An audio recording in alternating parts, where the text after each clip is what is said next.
Charity Ends at Home by Colin Watson. Dramatised for radio by Christopher Dennis.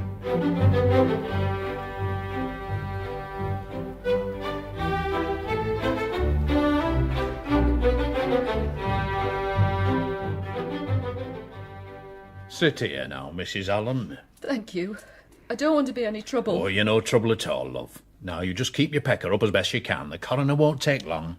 Just a formality. Well, Sergeant Malley. Yes, sir. What is it, then? What is it? God save us. It's an inquest, sir. What?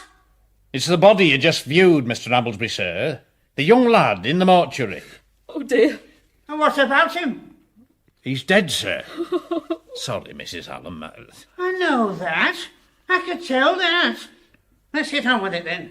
Dr. Ferguson? Yes. Honestly, gets worse with keeping. Doesn't know where he is half the time. Advanced senile dementia. Still, miracle for his age, I suppose. Well, I don't believe in miracles any more than I believe in him. Would you like to give your bit? Dr. Ferguson, sir? Well, yes.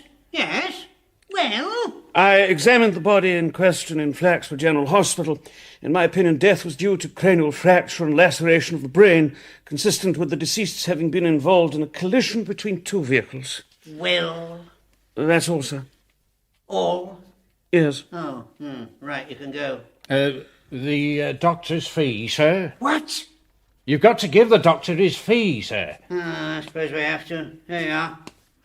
Think I should have been a doctor instead of a coroner. Money for old rope. Thank you. Well, next. Now, Mrs. Allen. Yes? Come forward just a little, Mrs. Allen. She's very upset, sir. Why?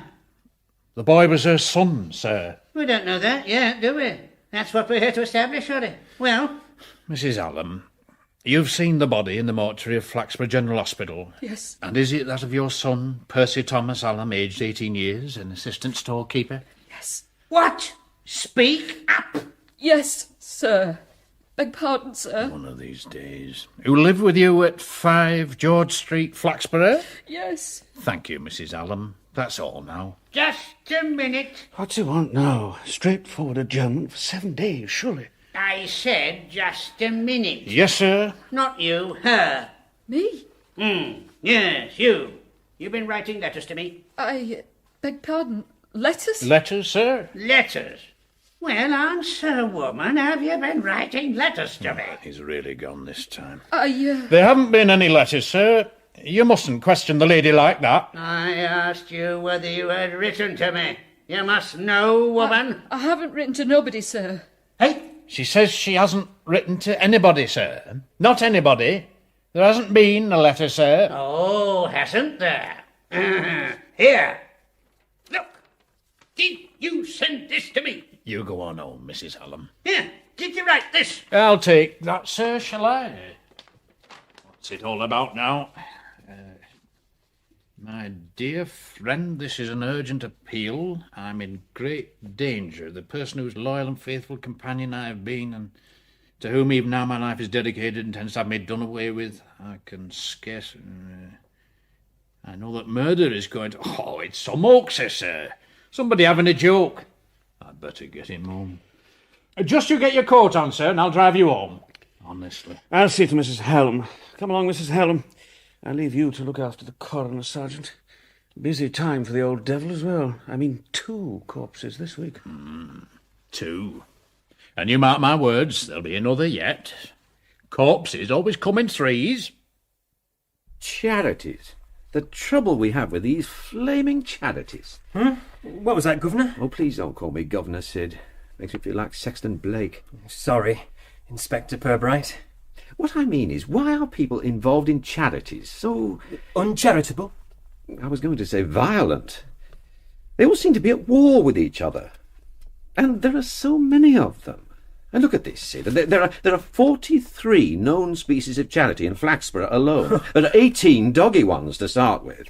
There are another 7 devoted to the welfare of other domestic animals, and 6 to the protection of wild ones. Then there are the aged, the orphans, the fallen gentlewomen, and the Society for the Christianization of Mongolia. Why'd you say they're at war with each other, though? Well, they seem to suffer the same sorts of paranoia that drive countries to Armageddon. I mean, the arrangement of a flag day or the timing of a fete are every bit as bitterly disputed as an Agincourt or a Cressy. Of course, it's quite a smart thing to be on one of those committees. Oh, yes, well, that's the trouble. Every would-be knob in town, including every single member of the town council, is on one. Still, it's the recipients I feel sorry for. The dogs, the old people. Imagine being patted on the head by Mrs. Henrietta Palgrove. What? The old people? No, the dogs. Then there are the orphans. Oh, the orphans seem able to look out for themselves. Councillor Winge is forever patting them on the head to get his picture in the paper. He's been bitten 4 times since Christmas. Have we been having complaints again? No, we're always getting complaints. There's been a change, though, and I don't quite like it. Hostilities are beginning to bear the marks of professional generalship. There's a new organisation set itself up in St. Anne's Gate, calls itself the Flaxborough and Eastern Counties Charities Alliance. Sounds very impressive. Oh, yes. And who do you think the secretary of this alliance is? Who? A certain Miss Lucilla Edith Cavell Teatime. Our Miss Teatime? Could there be another? It's our Miss Teatime, all right. And what's she up to this time, I wonder? Hello? Shan't be a minute. This is the Flaxborough and Eastern Counties Charities Alliance? Yes. Please sit down. I've just come. And have I the pleasure of addressing Miss Lucilla Edith Cavell Teatime? Yes, Mortimer Hive. Lucy! My dear old chum. I'm come bearing gifts. Oh. This was always your tipple, I know. Highland fling, 10 years old. Oh, Mortimer, how sweet of you to remember my little twinges. Nonsense. Any doctor would have done the same. Doctor? You're not still trying that line, are you? Alas, no. Fill gap. Not one of my best ideas. You are intrinsically too honest, my dear, ever to pass convincingly as a doctor. In any case, that bravura of yours was bound to let you down. You said so, Lucy. You said so at the time. But tell me, you haven't returned to your former occupation, have you? I told you long ago that the physically taxing life of a professional correspondent, especially one who has passed into legend, and from whom such great things are expected, is not one for a man of your years. Lucy, as I told you then, I am in my prime. Just look at me, surely. Ah, yes, Mortimer. The looks are as dashing as ever, but the deeds expected of one in the bedroom call for a great deal of... Lucy. Dear Mortimer, you're still as handsome as a film star. But then film stars, like policemen, get younger these days. You're right, Lucy. Just as you always were in the old days. You always knew when a game was drawing to a close. Always knew just when to blow the whistle. Before the police arrived blowing theirs. But what are you doing in life? And what are you doing in Flaxborough? And are the two connected? They are. I am here on an assignment. I am, Lucy, a dick. I beg your pardon? A gumshoe, a private eye, a detective. What an excellent use for your time-honoured and proven skills in creeping stealthily in the vicinity of bedrooms. You don't object to drinking Highland fling from a teacup? Oh, certainly not. If you're not going to offer me your supper, a teacup will have to do. Here's to you, my dear. Here's to both of us. Tea time and Hive, the old firm.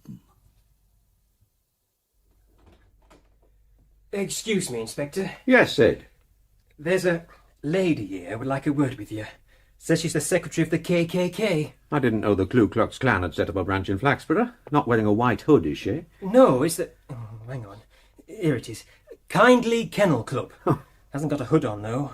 Just one of those peaked hats that looks as if it's designed to deflect falling masonry.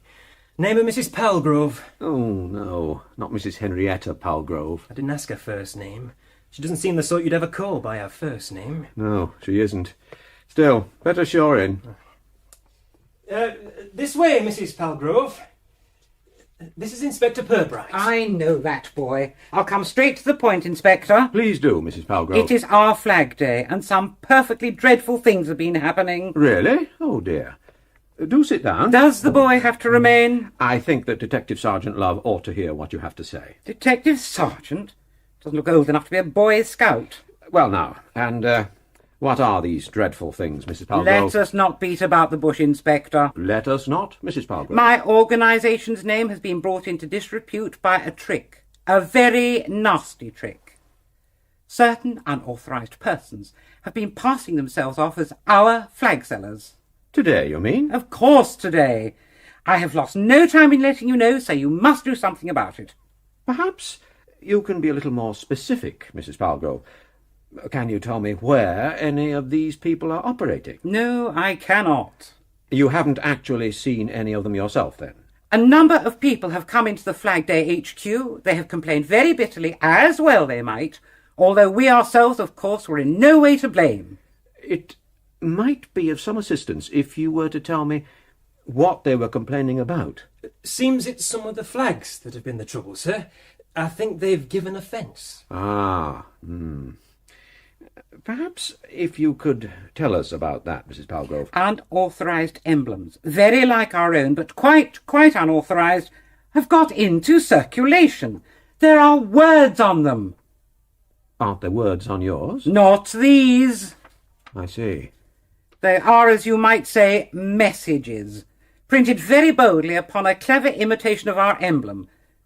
Perhaps message is not quite the right description, though. No? No. Invitations, and of the most embarrassing kind. Like at fairs, I think she means, sir. Or the seaside. You know, on funny hats. Funny hats? Like Kiss Me Quick, that sort of thing. Only a bit earthier.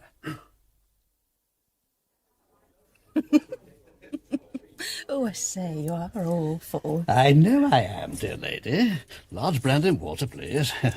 But why do you say so? Well, there, that badge you're wearing. Well, really, I never did. Here's your brandy. What a thing to be wearing. This? Why, I bought this from a flag seller. Some charity for the aid of man's best friend, I think. Is that what they call it? Take it up and have a look at it. The water's in the jug. Well, certainly. I can't think what... Well, it says you've got a... Well, great big... Good heavens, so it does. And that you can... Well, really. I thought I'd been receiving some strange looks. Well, I should think so, with an advertisement like that on your lapel. Bragging about... Well, I mean... Yes? And what do you mean? Well, people... Women would be wondering if it was true, wouldn't they? Yes, I suppose they would. I wonder if you'd care to join me in a drink, my dear. Oh, well... And tell me, my dear, are you wondering if it's true?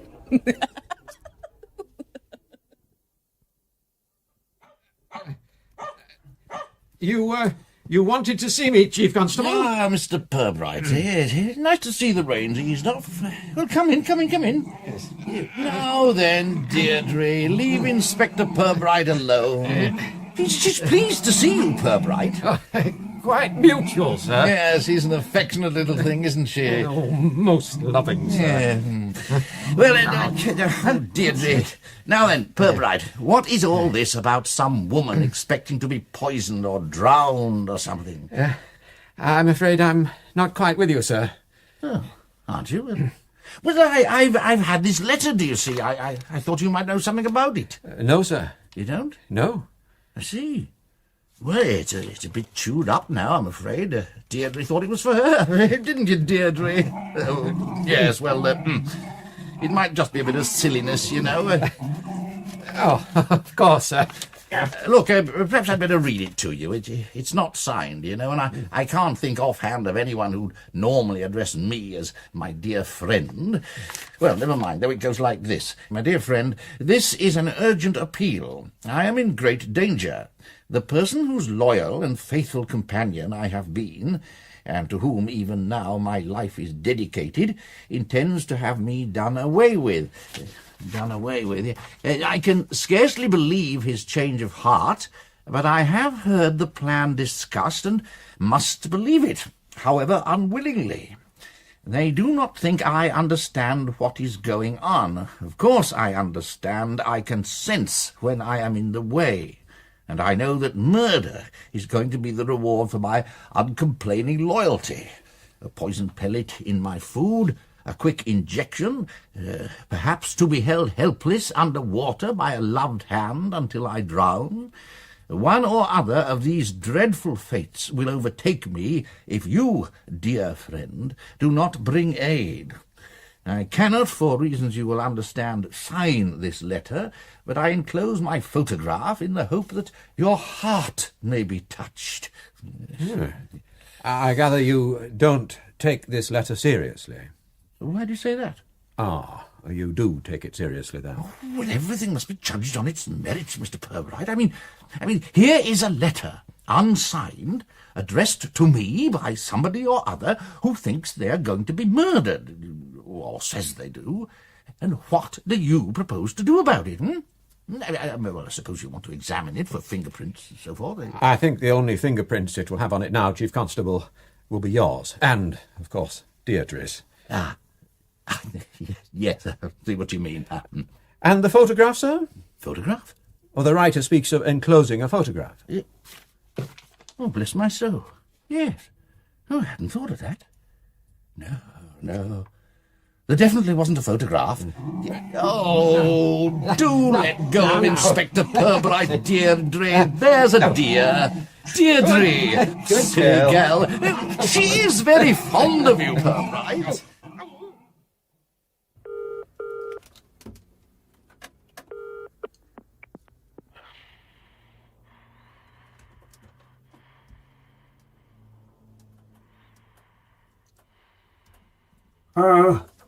Dover? That's right. Hastings here. All right if I make my report? Just a minute. Well, yes. I commenced observation of Callie at 08:20 hours when she left the house accompanied by a large dog. She went to a park near the river, apparently in order to let the dog have some exercise and relieve itself, which it did. Was it liver and white? I didn't actually examine it. Dog, liver and white. Oh, the dog. Ah, yes. Fine animal, didn't you think? Oh, most captivating. All right, carry on. Callie remained in the park until 09:30 hours. It was raining heavily for part of the time, and She didn't let the dog get wet, did she? No, she took it into a shelter, the only shelter, and sat there until the rain stopped. I was able to observe that no one made contact with the subject while she was in the park. Afterwards, she went into several shops and returned home at 0:10:15 hours, when I took the opportunity of returning briefly to my hotel and changing into dry clothes. Well, go on. At 1100 hours, Callie came out of the house and continued on foot into town. She entered a tea shop called the Willow Plate and was joined almost immediately by a woman whom I suggest we codename Dieppe. What did she look like? Brilliant table legs, poor soul, but a vivacious manner, spectacles of a somewhat bizarre transatlantic cast, light fluffy hair, loud voice, 35 or so. I think I know who it was. A vodka and lime sort of woman, or virgin for a ducat. No need to be offensive. Offensive? Never mind. Go on. Did you hear what they were talking about? Well, some of it, certainly. I succeeded in finding a seat in the next alcove thing to theirs. It is that kind of tea shop, you know. And I was able to take notes of parts of the conversation until nearly 1200 hours, when they left separately. Callie was very difficult to hear. Dieppe was not. I received what you might call the drift. Shall I summarise it for you? I simply want to know what arrangement they made. I take it that an arrangement was made. Oh, yes, indeed. Briefly, it is this. Dieppe is to travel this afternoon to Nottingham. What is Nottingham the code for? Well, nothing. Nottingham is just Nottingham. Oh. So long as we know. She's going there today by train. She'll book a single room at the Trent Towers Hotel, but in Callie's name, not her own. She will not leave again until tomorrow morning, when she will book out, do some shopping, and catch the 11 o'clock train back to Flaxborough. At Flaxborough Station, Dieppe will be met by Callie, to whom she will give the things she has bought, together with the hotel receipt. You have done rather well, Mr. Hastings. All part of the job, Mr. Dover. But there is more. I subsequently followed Callie to the reference room of the public library and saw her deposit a piece of paper in a book. When she'd gone, I went to the same book. It was a musical score of the Barton Bride, most appropriate, I thought. It was a message to Folkestone, which read, "All fix for tonight, wait at cottage." Wait at cottage? Yes. Excellent. And you know where the cottage is. You remember my directions. Clearly. And you know what you have to do. I do, and I'm fully prepared. My camera is loaded and I'm straining at the leash, as they say. Let me show you do it. Hello? Dover? Hello? Got to go to Leicester tonight. Leicester? Why should you want to go to Leicester? I don't want to go to Leicester. I said I have to. Business. Funny business. What's that supposed to mean? You'll be late back then. Lord, I'm not dragging back here the same night. I'll stay over. Perhaps Tony can put me up. Tony? Well, he's with Hardy Livingstone. You know him. Drives a Porsche. You can't just drop in on people like that. They aren't hotel keepers. Tony won't mind. His wife won't either.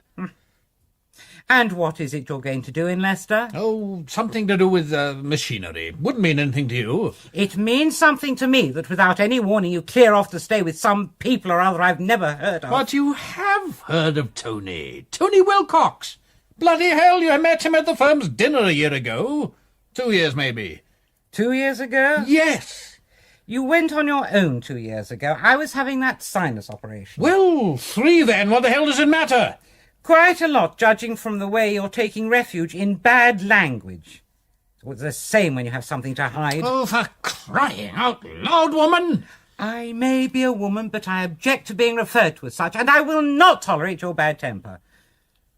I'm already extremely upset at those acts of sabotage. Sabotage? What sabotage? You see, you don't even listen to me. I've been telling you about it all through lunch, and you haven't heard a word. The KKK has... KKK? Oh, for Pete's sake. No, you don't care. Well, go to Leicester there and stay with this Tony or whatever her name is. Her? You needn't think you can fool me. All you can think about is following your filthy little pursuits in Leicester. Once and for all, woman! Honestly, you didn't need to come with me. It's no trouble. I'm quite capable of catching a train to Nottingham on my own. It's not even as if we've anything to say to each other. I shall be back tomorrow when I've done my shopping. I told you there'd be plenty of room. I told you you didn't need to come. Doreen? Doreen? Oh, it is you. I thought it was you, but I don't understand. What are you doing here? Oh, hello. Hello, Brenda. He just insisted on seeing me off. I'm just going over to Nottingham. You see, stay overnight, do some shopping. Oh, what a coincidence. I'm going to Nottingham too. That is, well, I was going to. Well, I thought I'd... What's happened? I don't know. He insisted on seeing me off. What are we going to do? We both have to go to Nottingham, that's all. Well, I suppose we can travel together. Yes, We'd, better get on. Yes. Well, goodbye, dear. You know about your supper? Just wants heating through. See you tomorrow, then. Yes?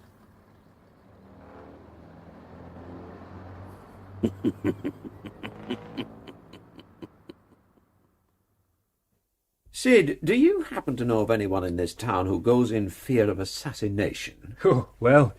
Oh, let's see now. Oh, yes. I can think of 8 or 9. Well, somebody's been writing to the Chief Constable. There, on the desk. Have a look. My dear friend. Murder. Poison pellet. Quick injection. Well written. That shortens your list, does it? Does away with it altogether. None of the ones I know could have put this together. Not on their own. The paper's a bit out of the ordinary. Classy. You could try Dawson's later. See if they stock it and if they can remember who's bought any. It's more likely a hoax than not, but we'd better check it out. Do you know, I reckon a woman wrote it. You think so? Well, look, I mean, things like loyal and faithful companion, see? And loved hand. And ear. heart may be touched. Well, I mean, it must be a woman, mustn't it? I suppose the phraseology is on the romantic side. It's downright sloshy. You may be right, Sid. This woman, there's more than just one trying to do her in. Here, you see, they think I do not understand. That's what she says. They. So there must be two of them. At least. Oh, aye, well, I don't know, though. Two's the usual, surely. The husband and his bit on the side. There's one thing I don't understand at all. Why does she say she can't sign the letter? Presumably, she'd have been immediately identifiable from the photograph that was supposed to be enclosed. Odd that. But then, she didn't enclose the photograph. Though there are holes at the top corner, like pin marks, as if she'd pinned it on, then took it off. Well, she must have changed her mind. Possibly. Unless Unless somebody tampered with her mail. Ah. Hey up. Evening, Sergeant Malley. Now then, young Sid. I've got something here as I thought might interest you two. Well, what's that then? Well, a letter. Or rather, a pair of letters. 2 letters? Matching pair. First one was written to old Amblesby, the coroner, asking him for help. Well, I mean, who in the right mind had asked that old fart for help? Especially if they really were going to be murdered. Murdered? Exactly, Sid. I thought it was just an hoax. I was going to chuck it away, then blow me, but Jack Lynch, editor of the Citizen, just pops in with another letter. And that one's a dead ringer for the first. Here, look. Same grey paper, same talk of poisoning or drowning. But that's... Same pinholes in the top corner. Well, yeah, now you mention it. Look. And no photograph. That's right. Though in both cases, the writer says it is going to be. But how did you know? Oh, same as this one. Yeah. Check 'em out, Sid. Blimey, you mean there's 3 of them? This one was sent to the Chief Constable. My dear friend, this is an urgent appeal. I'm in great danger. The person who's... Blimey. Another of them. Sure thing, Governor. All exactly the same. 3 of them. Yeah, this is it then. I knew it. They always come in 3s. What do? Letters? No. Corpses.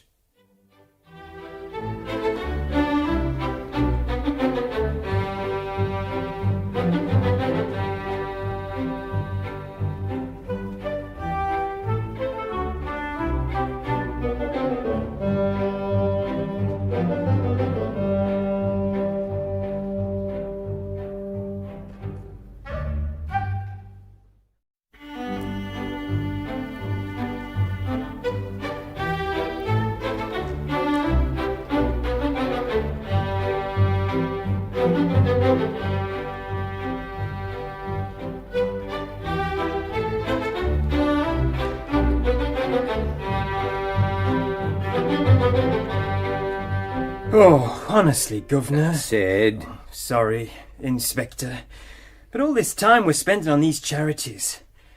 Well, is it worth it? I mean, if they want to go sabotaging each other's flag days, why don't we just let them get on with it? Don't tempt me, Sid. Don't tempt me. Well then, it's dead boring. Shouldn't we drop it for now and start trying to trace the woman that wrote that letter saying she was going to be murdered, drowned or whatever? No, you can check out the notepaper later, but we've absolutely no time to go chasing after nutty letter writers. Oh, well, could just do with a nice juicy murder. The way these charity people carry on, it may well come to that yet. But, you know, that act of sabotage wasn't the first of its kind. There have been other attempts to embarrass and discredit a number of local charities. Now, what does that remind you of? Dunno, Inspector. It's not a thing we've much experience of in Flaxborough, but in London and a number of other cities, it's a growth industry. Forgery? Not beyond the printing of fake flags and badges. Protection rackets, Sid. Hey, wow, do you reckon? Here in Flax? I don't know yet, but... What do you mean they could be going round shooting places up? Smashing? No, we'd have heard. I wasn't imagining big black limousines and Tommy guns. It isn't usually like that anyway. If they want money, say, from a restaurant and the owner quibbles, they don't have to smash the place up. All they have to do is dock to the food, drive the customers away. I see. Well, those forged KKK badges with the lewd and rather risible suggestions printed on them were designed to do just that. Obscene, Mrs. Palgrove called them. And so they would be, to the sort of person who might regularly contribute to the Kindly Kennel Club. Ah, So, the charity that was doing the sabotaging might expect to get more dosh the next time their day came round. Or somebody wanted the KKK to toe the line. What line? Yeah, well, that's what I'm pondering. Now, this Flaxborough and Eastern Counties Charities Alliance now. We better look into that. Find out what Miss Tea Time's up to. Still, I can't do any more on it today. I'll have to go and speak to the boys at the grammar school after tea. Better go home and change into my good suit. A careers symposium, the headmaster calls it. Got to talk to the boys on the joys of being a policeman. If only they knew. Maul him, Fry! Maul him! Knock him down and stamp on him! Oh, no tears, blinking sop. Fry hardly touched you. Any boy who cries will see me after. Get something to cry for. Now run with it, Fry! Run with it, man! Don't saunter! Oh, told you! Serves you right. Hey, Master. Afternoon, Booker. I wondered if I could... Is it important? Look, I've got to kick some spine into the sixth form. Too much pubescent lethargy and nicotine poisoning. Well, it's about tonight's career symposium, Headmaster. Yes. You know Mr. Bearn's let us down. Again? Yes, sir. It's in connection with that, actually. Look, play on without me for a minute, and let's see some bloodshed. Look, remember your grammar school boys, and therefore superior. One of those oiks from the secondary modern grinding you into the mud. Well, sir, I happen to meet a most interesting gentleman, Mr. Mortimer Hive, who's visiting Flaxborough for a few days from London. The metropolis, eh? It struck me that he might be a very interesting person to speak to the boys, broaden their horizons at the symposium, I mean. Indeed he might. What is his profession? Well, he's retired now, and I don't think he's entirely at liberty to tell us the nature of his work in detail. Don't follow you. I think he might be restricted from too much frankness by the Official Secrets Act. Good Lord. I see. Do you mean he was... Well, he can't say as much, of course, but he was obviously in public service at a very high level. He certainly moved in the very highest circles, aristocracy, members of Parliament. He certainly sounds quite a catch, Booker. How did you meet him? Well, as you know, Headmaster, I'm involved in certain charitable work here in the town. Yeah, does he great credit. And I happened to visit the hotel where he's staying to display some literature, and we struck up a conversation. And he agreed to participate? Well, he showed great interest. I'm sure that if you were to ask him, he would be delighted to give the boys the benefit of his great experience.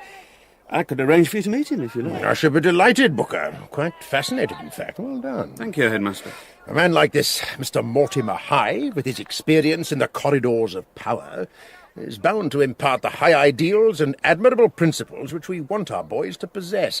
Kill him, messenger! Don't hug him! Rip his ears off! Mortimer Hive, that is the 4th cream cake you've consumed in as many minutes.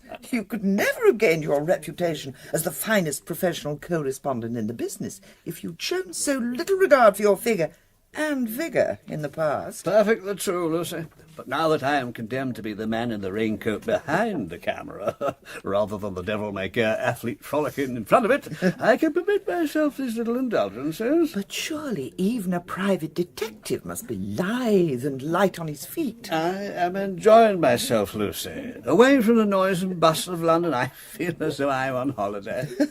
You mocked me when I came to settle in this out-of-the-way place, Mortimer. But this altogether charming town has been a revelation to me. It certainly has its attractions. There's a young lady who serves in the cocktail bar of the Three Crowns. Then if you have designs in that direction, that must be positively your last cream cake. But you're making out all right then, Lucy, are you? I'm being kept nicely occupied, and that's the main thing. You can have no idea, Mortimer, of how much room there is in the charities field for proper organisation. I confess I find the work quite exciting. Well, it's not the sort of thing I would have thought easy to corner. Well, there is, unfortunately, a long tradition of rivalry between the various charities. The doggy factions are especially difficult to reconcile. But once I've convinced them of the value of my little Flaxborough and Eastern Counties Charities Alliance, and of the wastefulness of dissipated effort, they quickly see that the situation can be, what's the modern jargon, rationalised. How do you convince them if they don't want to come under your wing? Oh, they soon find out that so many things can go wrong. The organisation of a flag day, for instance. It's amazing how easily the whole event can be wrecked by the tiniest accident or misunderstanding. Do I detect some techniques of the protection rackets? Only in the nicest possible way. And it is for the benefit of our dumb companions, after all. But tell me, how goes the case? Oh, bagatelle, Lucy. I have a photographic appointment tonight with the wife and her lover in their trysting place. Folkestone and Callie making the beast with two backs, as the bard so evocatively put it. The Folkestone and Callie? Code names, Lucy, tricks of the trade. I am Hastings for the purpose of this exercise. My client is Dover, his wife is Callie, and her paramour is Folkestone. It seems rather complicated. Well, so does to the uninitiated, but I promise you, it adds Guinness to the bill. Callie has ostensibly travelled to Nottingham to stay the night in a hotel to do some shopping. In truth, she'll be writhing in an ecstasy of illicit passion with Folkestone in some cottage on the outskirts of town. I have but to flick the shutter of my camera as they frolic in flagrante, and my work will be done. Is Folkestone also married? Very much so. And what is his cover story, I wonder? I am not privy to that. From his appearance, a business trip would seem the obvious lie. Lucy, if you are not going to eat that last cream cake, then I am. Evening, Mr. Spade. Oh, evening, Sir Mally. Hey, that's a nice bit of lamb you got hung up in your window. Home kill, is that? Slaughtered it myself. Well, and how's the world of crime this week, then? Keeping you busy, are they? Well, there will be. Bodies, Jack. Bodies. Bodies? Dead bodies. Cold and lifeless on the slab. I'll have a quarter of that press beef, if you please. Oh, yes, bodies. Had two this week, you see. Two? Must be one of your feet. Oh, there was old Miss Bassett, knocked down gathering herbs on the level crossing. I wonder why she not been in. I was saving her some giblets. Then there was young Percy Allen, knocked off his motorbike. Now that was sad. But that's only two, you see. Only two? The thing about bodies, you see, is they always... Excuse me, I'm in a hurry. Don't mind if I see to Mrs. Palgrove, do you, Bill? Mrs. Palgrove special. All wrapped up and ready? I thought Mr. Palgrove was going to collect it. And so he should have done. I should know better than to expect him to remember anything. All he can think about is some business trip he says he has to make. Oh, here we are then. I'd like to see it, if you please. Kindly unwrap it. Oh, of course, Mrs. Palgrove. There we are. I don't want any of that fat. You know he can't abide fat. Kindly remove it. Oh, well, just as you please. Take that bit off there, shall we? And there. Oh, yes, there now. How's that? Oh, I suppose it'll have to do. That's be down to 45p now. I'll put it on your bill, shall I? Of course. Good night, Mrs. Palgrove. See you on Friday as usual. Miserable old sow. I tell you, if my wife had a face like that, I'd not need a hatchet for chopping firewood. That husband of hers, what's his name? Leonard? Leonard. He must be finicky with his meat, wanting all that fat cut off it. That's not for her husband. That's for that daft little dog of hers. Rodney, it's called. Reckon old Pally Palgrove has to eat whatever's left after that dog's done with it. Still, they reckon he gets some nice bits of flesh in other ways. Now, what was that you were saying about bodies? Oh, two this week. Well, mark my words, where bodies are concerned, they always come in threes. Here we are. Large brandy and water. How's that for waitress service?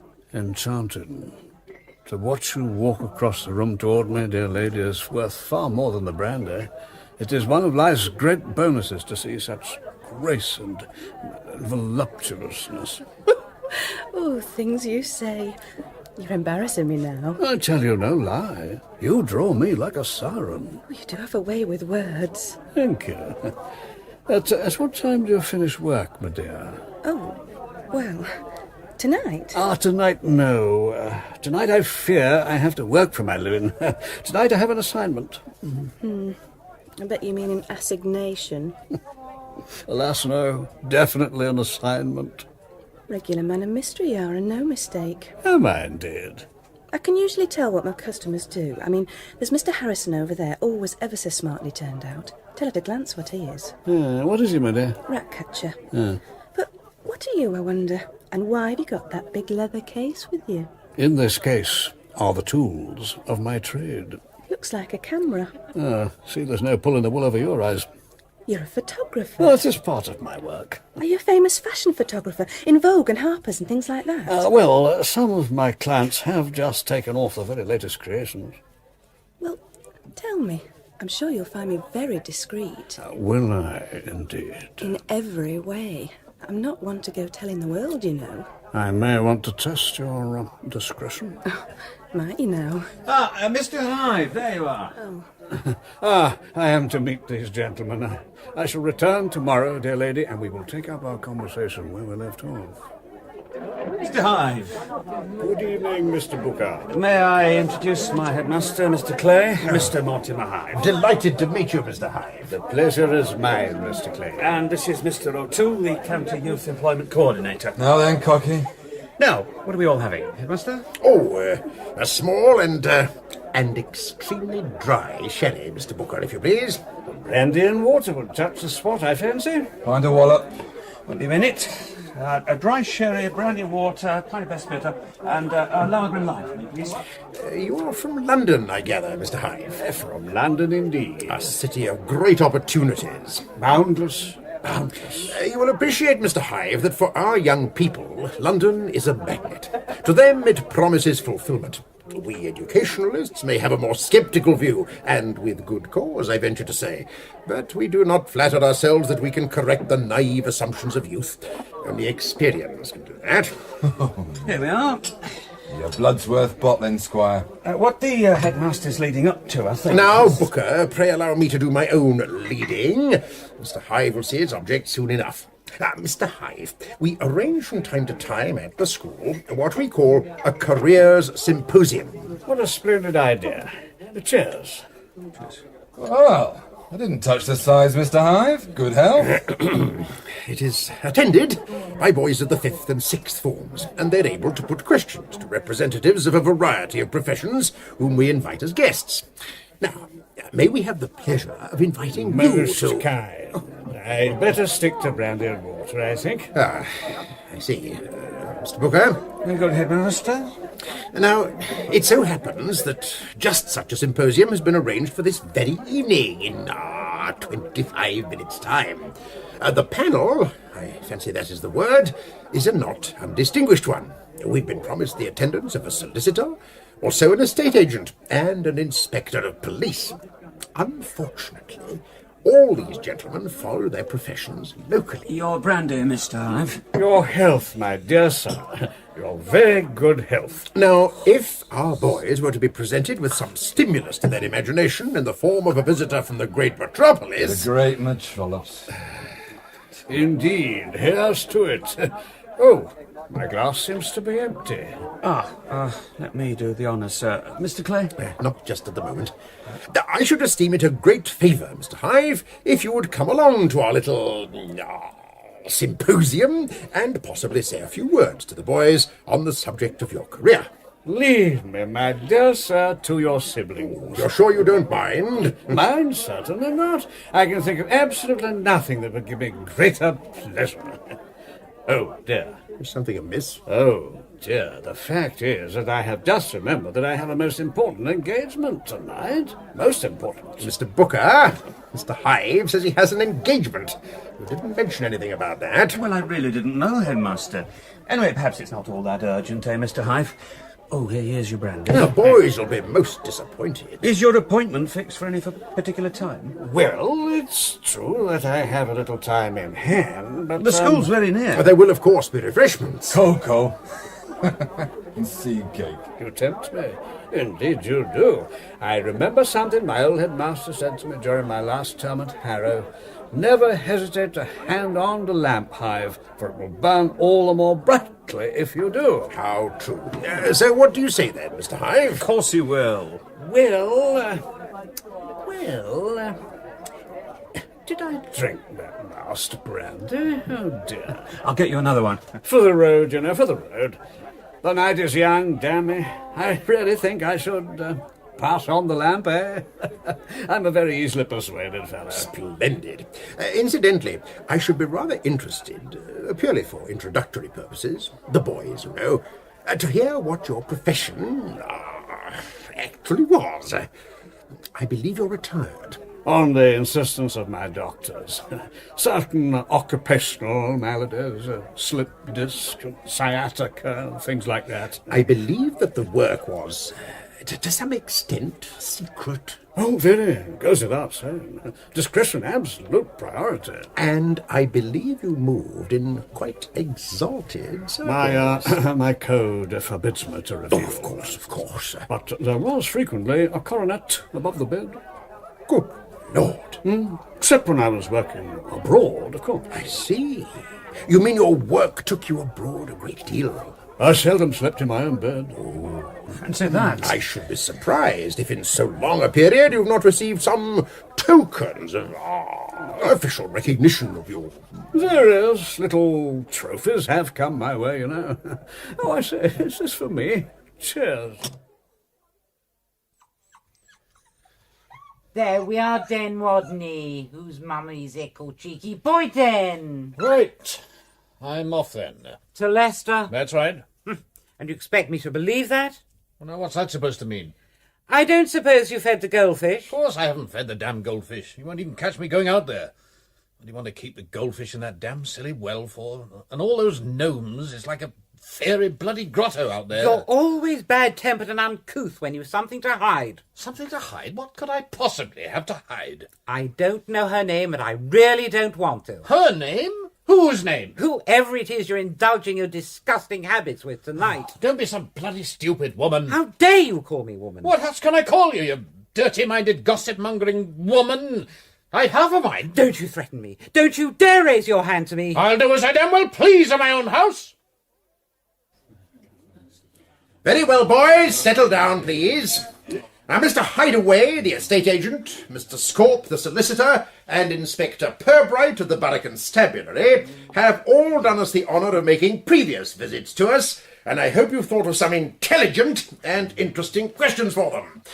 But first, I should like to introduce to you boys a very special, I might almost say mystery guest. He is the gentleman you see sitting next to our ever-helpful friend from the Ministry of Labour, Mr. O'Toole. I refer to Mr. Mortimer Hive. You must come and entertain me with your bee impersonation tomorrow morning, Fry, straight after assembly. Mr. Hive is from London. Big deal. And when I say he is from London, I do not think I betray any interests of national security by telling you that his work, from which he has now retired, was of a highly significant and confidential nature. I am right, am I not, Mr. Hive? Yea, verily, yea, verily. This? I shall ask Mr. Hive to address us in a moment. But first, a few questions for our local experts. Now, you may ask these gentlemen anything you like, provided, I say, that the question is relevant to the matter of employment. What I do not want to hear, and I can assure you that Mr. Booker will not want to hear them either, are questions of a fatuous or a provocative nature. You know what I mean, and Mr. Booker knows what I mean. Very well then. First boy. Please, sir, could the inspector tell us what his job is worth? Salary, I mean, sir, and perks. Well, of course, you have to remember that to begin with... No, darlings, I do not think we should frame our questions in such a personal, directly personal form. If, as you very reasonably might, you wish to learn the scale of emoluments in the police force, I feel sure that our good friend Mr. O'Toole will be pleased to provide you with the appropriate literature. Chapter and verse, cocky. Next question. Please, sir, do you think the gentleman from London could tell us something about employment prospects in his own line of business? Whatever that is, sir. Thank you, Fry. Mr. Hive. Mr. Hive. Hey, sailor, you're wanted on deck. What's about it, dear lady? And you too, sir, no need to dress. Excellent. No embarrassment, I beg it. I hope we're not going to... Good Lord. Where did all these boys come from? Told you, as I knew. Boys, they're bundles of boys. My God, it isn't a choir, is it? All right, Cocky, you can do it. School, speeches, usual guff. You, now. Oh, thank you, my good sir. You're an officer and a gentleman. Say no more. Boys, no, gentlemen. When your headmaster here That's the inspector. was kind enough to ask me to come along and present your prizes today, do you know what I said to him? The very first thing I said? You don't? No? Well, never mind. You see, in the great game of, now, there's just one thing that I want to, all important this thing, winning, you see. Not the main thing. Prizes, you see, some people don't want them. People with prizes didn't want them in a game of life. See, they sent for me. Hive, they said. Important people, man. Oh, very important. Rub shoulders with aristocracy. Not just shoulders either. No, never mind that, Hive. I do mind that, though. And that was it. Token, appreciation to show. I'm beautiful memories. You ever seen a birthmark? Exact shape of Statue of Liberty? Torch and all? No? All right. I have. In the game's life. On Lady Felicity Hoop's left buttock. No, as it were. Right buttock. Yes, a lovely woman. Dead now. Tragic. In the midst of life, you know. Oh, well, as the man said. And that concludes our little symposium for tonight. Thank you, boys. Will you file out quickly and quietly, please? For heaven's sake, Booker, get him off the premises, and I shall want to see you about this tomorrow. Yes, headmaster. It's heavy. Let me help. Leave him to me, gents. Used to it. One of the fraternity. Some of my best friends, etc. I'll get him out of the way for you. Birds of a feather. Come on, Cocky. Up you come. We're going on somewhere, are we? Lean on me. Where's my camera? Hey, you. What? What have you done with my camera? What? Camera, I had a camera. I needed, you see, most important. For important assignment. Where's the camera? What is it now? He says he's lost his camera. I saw no camera. He was carrying a sort of suitcase thing when we were in the hotel. Well, he hasn't got it now. Well, I can't help that. He must be got out of the school. I rely on you to see to it. A little refreshment before you leave, Inspector. Oh, thank you. By the way, Mr. Scorp, Mrs. Wilson's excellent concoctions is doubtless awaiting us in the common room. You must have left it in the pub. Pub? 3 crowns just round the corner. I'll show you. The pub. I have discovered, my dear sir, in game's life, that all problems can be resolved, all losses made good, if one can only find the right pub. It's no use. I can't find it. It's definitely not in the cocktail bar, and I've searched the lounge. I'm not going in the public this time of night, but he wouldn't have been in there anyway. What's he doing now? Trying to get his car started. Mr. Hive, you can't go driving tonight. Coward Stoss. Let's get the bonnet up, have a look. Have to be there. Where? Lips of seal, confidentiality, discretion guaranteed. 24-hour service. Must get there tonight. Somebody's nicked your distributor. Is that bad? You could say that. They must be there. Well, Squire, this was deliberate. Wherever it is you were going, somebody doesn't want you to get there. I shall not defeat Hive. I've never fallen down on a case. Steady. Very well, then. I shall walk. Where you going? Forward. Into the Valley of Death and so forth. Forward. Onward, Hive. Onward. Duty calls. Right, madam. Now don't you upset yourself any more. I'll get some men over there straight away. Constable! Morning, Sergeant Malley. Lovely day. Never mind that now. Has Inspector Purbright coming yet? Dunno, Sarge. I'll go and look in his office. You get a couple of the lads and get off to this address straight away. What is it, Sarge? Unless I'm very much mistaken. Body number 3 has just turned up.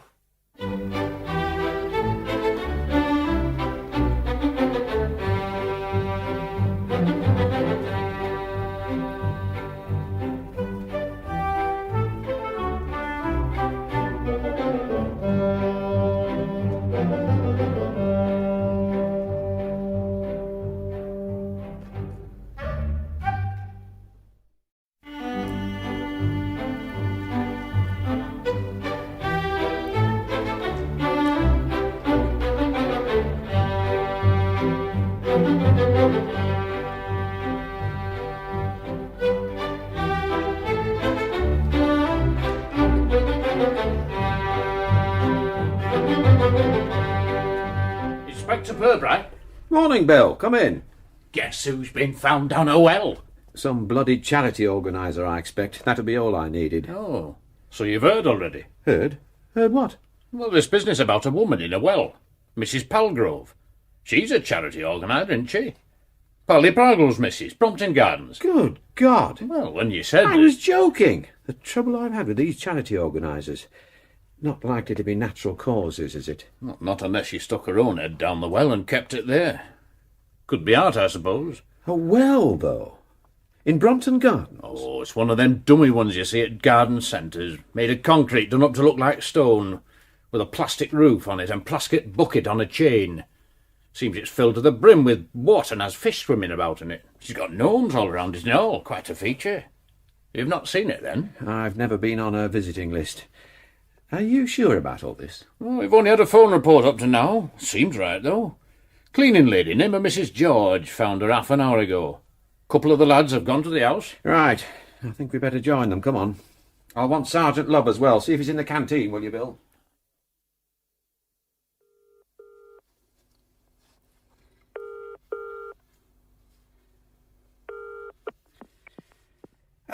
Is that Dover? Hastings, I suppose. Correct. I thought I told you not to ring at lunchtime. It's not convenient. Yes, I'm sorry, but I thought you'd want to be told as soon as possible about something rather disastrous. How do you mean? Well, last night, naturally. I mean, contretemps is scarcely the word. As if it weren't enough to have my camera stolen and my car sabotaged. Camera? My dear sir, you don't know the half of it. I still don't know what they did to the car, but it certainly wouldn't start. I just had to abandon it and set off for that benighted, blasted cottage on foot. What? I walked. It was about 10 miles and singularly rough going. It's 4, actually. Heavens, there was no need, man. I'd never have expected you to walk. I am not in the habit of quitting a job just when it's becoming difficult. All right. What happened? My report follows. At approximately 21:30 hours, I proceeded on foot to the premises at Hambourne Dyke, where the subject, Callie, was understood to have arranged a rendezvous with Folkestone. I arrived at approximately 22:30 hours and commenced observation. A car, which I recognised as Folkestone's, was standing in a concealed position at the side of the cottage.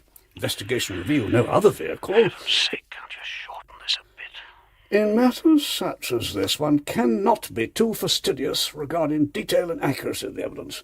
I might add with respect that if anyone knows how an inquiry agent's report ought to be framed, it is surely an experienced and conscientious inquiry agent. All right, get on with it then. Very well. No other. Oh, yes. I noticed signs that the premises were occupied. Lights were on in 2 of the rooms, one at the front and one at the rear of the house. The curtains of both rooms were drawn. This made observation difficult, but in each case I was successful in obtaining a view of the interior through a gap in the aforementioned curtains.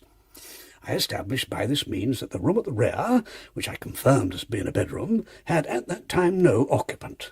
In the front room, however, I observed Folkestone. He was alone and appeared to be drinking. There was no sign of the subject, Callie. I kept Folkestone under observation until 3 o'clock, 300 hours. He left the room twice for short periods. The subject did not appear. At 3 o'clock I observed that Folkestone was asleep. I therefore took a short rest myself. Where? I leaned against a tree. In this profession one acquires a facility for going into a light doze on one's feet. I had, of course, set what I call my mental alarm clock to arouse me at a reasonable time. What time was that? 6:30, actually. May I finish my report now? No. There really wouldn't be any point. To be perfectly frank, the situation is not at all what it was. I'm not sure that I understand. I'm I'm grieved to hear it. You shouldn't be. The saving of a marriage is a matter for rejoicing, surely. I hope I've not failed to give satisfaction. I've taken a great deal of trouble, if you don't mind my mentioning it. Not at all. You've done splendidly. That's most kind of you. I do hope you understand, though, that in this field of work a single setback must not be regarded too pessimistically.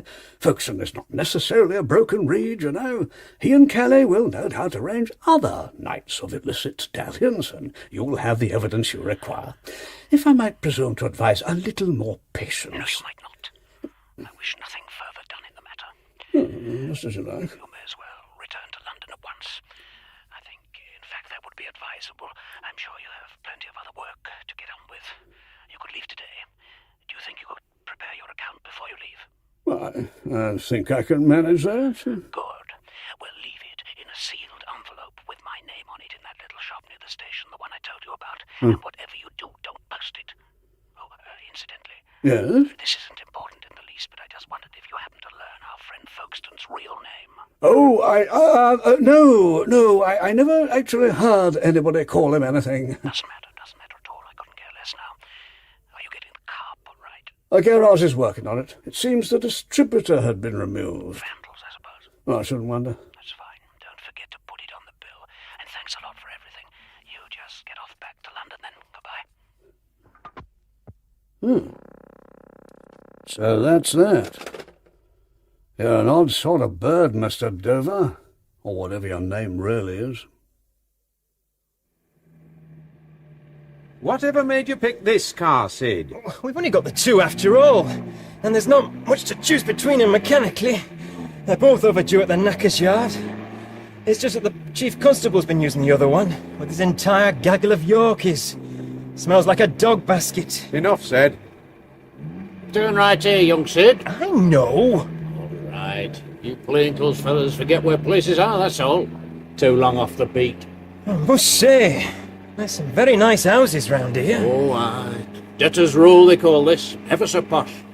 You got to have a mortgage the size of the national debt just to own a dog kennel up round here. Very appropriate. Mrs. Palgrove being one of the town's chief doggy people. Oh, that reminds me, Governor. Don't call me Governor, Sid. Sorry, Inspector. But, you know, I was trying to find out about that grey notepaper. The stuff them letters were written on. The ones about being murdered. Oh, aye. Well, I found out that Dawsons are the only people that sell it. Oh, aye. They can only think of 3 people who'd bought any. Well? One of them was Mrs. Palgrove. Ah. Well, then. Very interesting, I thought. If she wrote appealing for help because she was afraid of being murdered, drowned, and now she's... Now, we mustn't be too quick to jump to conclusions. Oh, even so. As you say, even so, it could be that you've put us onto something important, Sid. Oh, thank you, Gov... Inspector. Hey, you! Are you addressing me, young fella, my lad? Yeah. You were the one who's come to talk to us last night at that meeting last night, weren't you?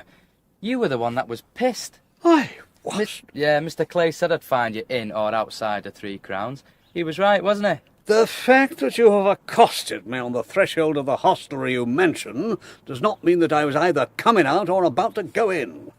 And, who, pray, is Mr. Clay? The Beak. The Beak? What, you mean the magistrate? No, the headmaster. Ah, yes.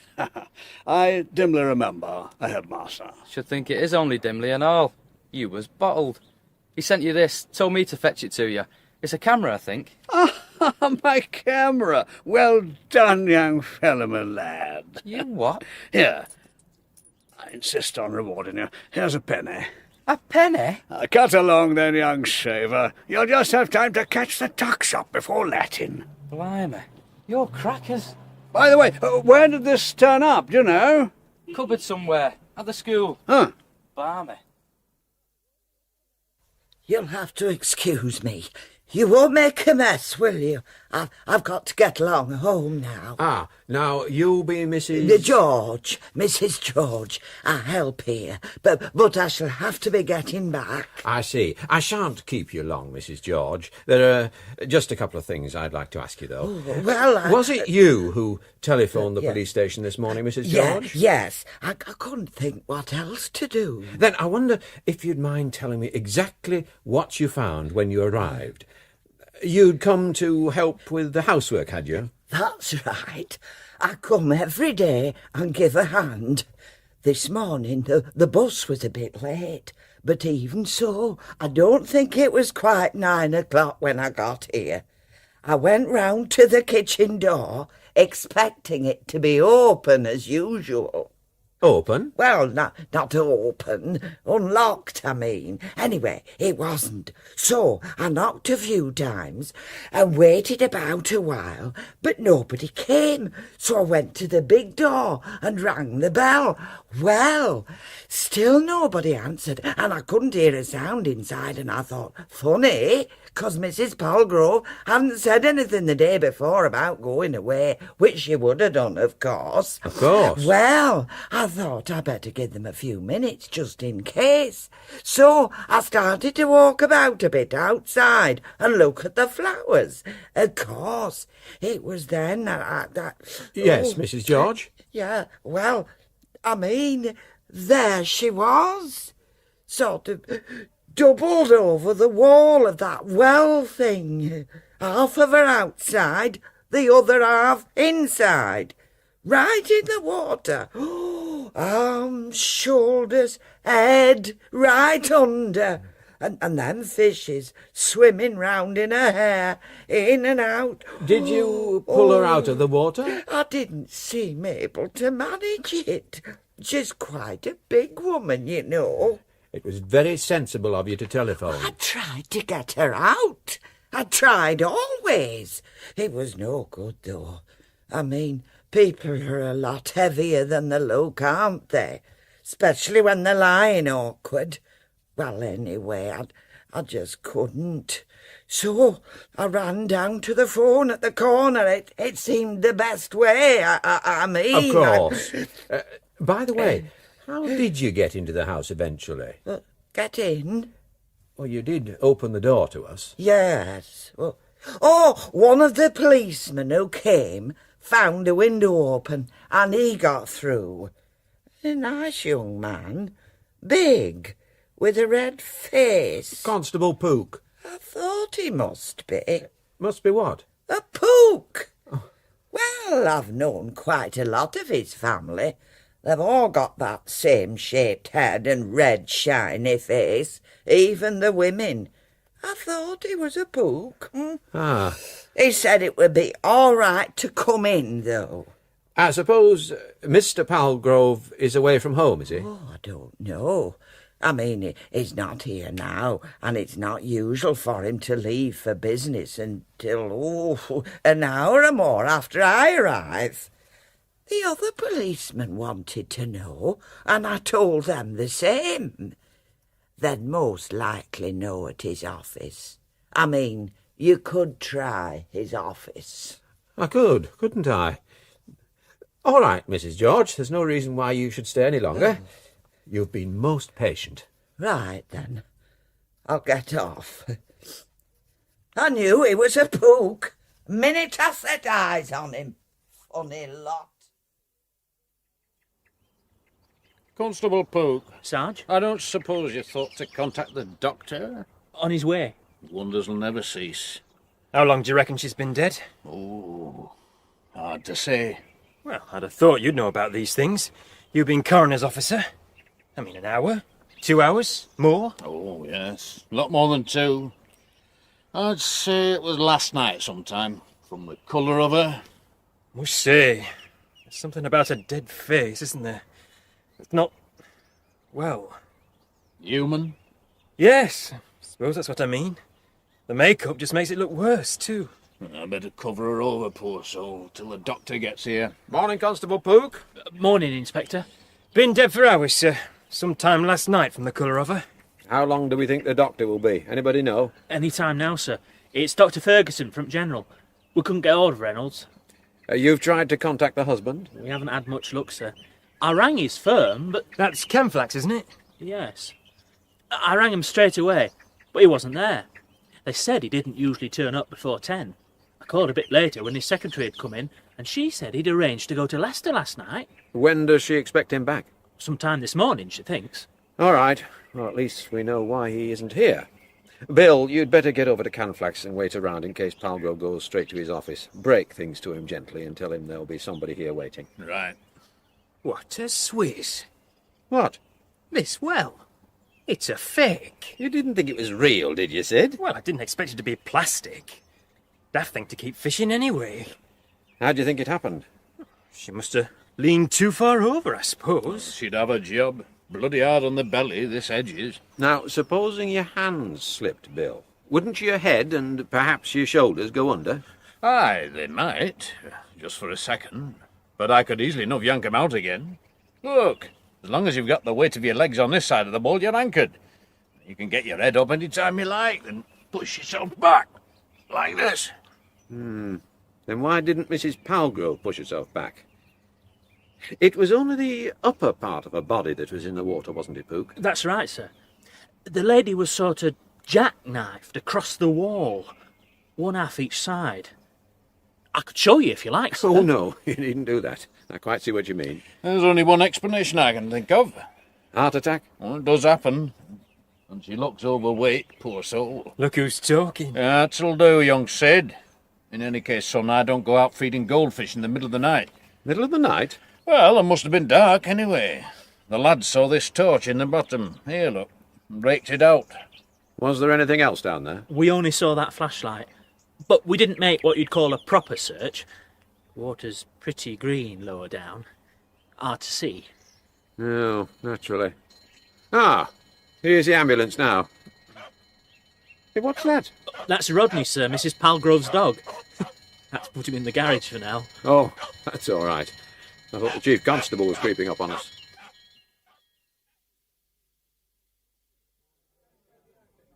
There you are, then.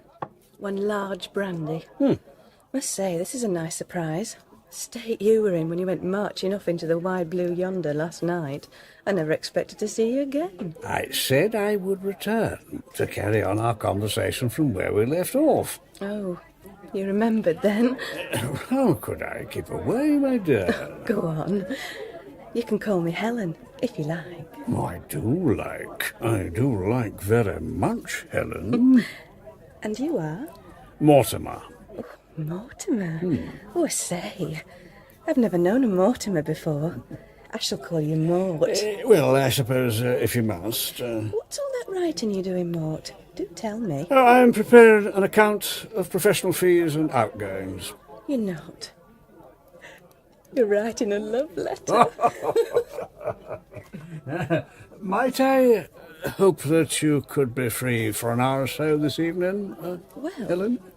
I dare say I could tell you, but only if you let me know what you're really writing. But I've told you, I'm making out an account. Honest? You're just another commercial traveller after all, then? Oh, very well.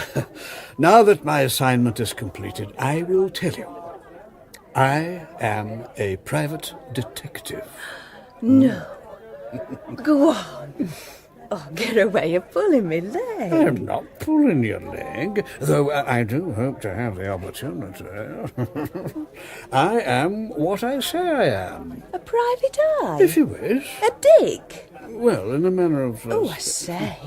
The fact is that I undertook a certain commission that brought me to Flaxborough. My inquiries are complete, my client is satisfied, so now the bill. And a night off by the sound of it. Exactly. At what time will you be free? Well, I can't actually. Not tonight. Oh. It's my day off tomorrow, though, if you're still hearing me. Nothing, not plague, famine, civil disturbance, nor act of God will be allowed to take me anywhere else. Oh, you do talk nice, Morty.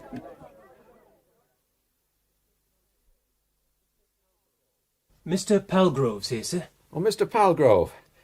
I'm afraid this is a rather sad homecoming for you, sir.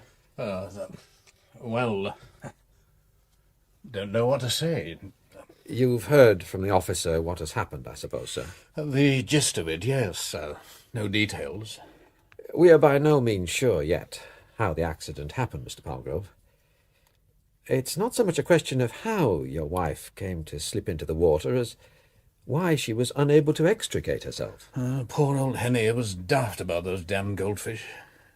Was Mrs. Palgrove in fairly normal health? Nothing wrong, so far as I know. Nothing serious. I was thinking of heart trouble, Mr. Palgrove, or of anything that might have made her subject to blackouts. No, I don't think. You think she could have passed out? It does seem to be the only explanation. Who was her doctor? Well, it used to be old Hilliard, but that was a while back. Dr. Hilliard hasn't been in practice for some years. Been in the nick for 3 years. No, I'm sorry, I can't tell you. Never mind, sir. Now, about these goldfish. Was it usual for Mrs. Palgrove to go out and feed them at night? Well, I don't know about feeding. She'd go and look at them at the oddest times, talk to them, show them off to anybody who called.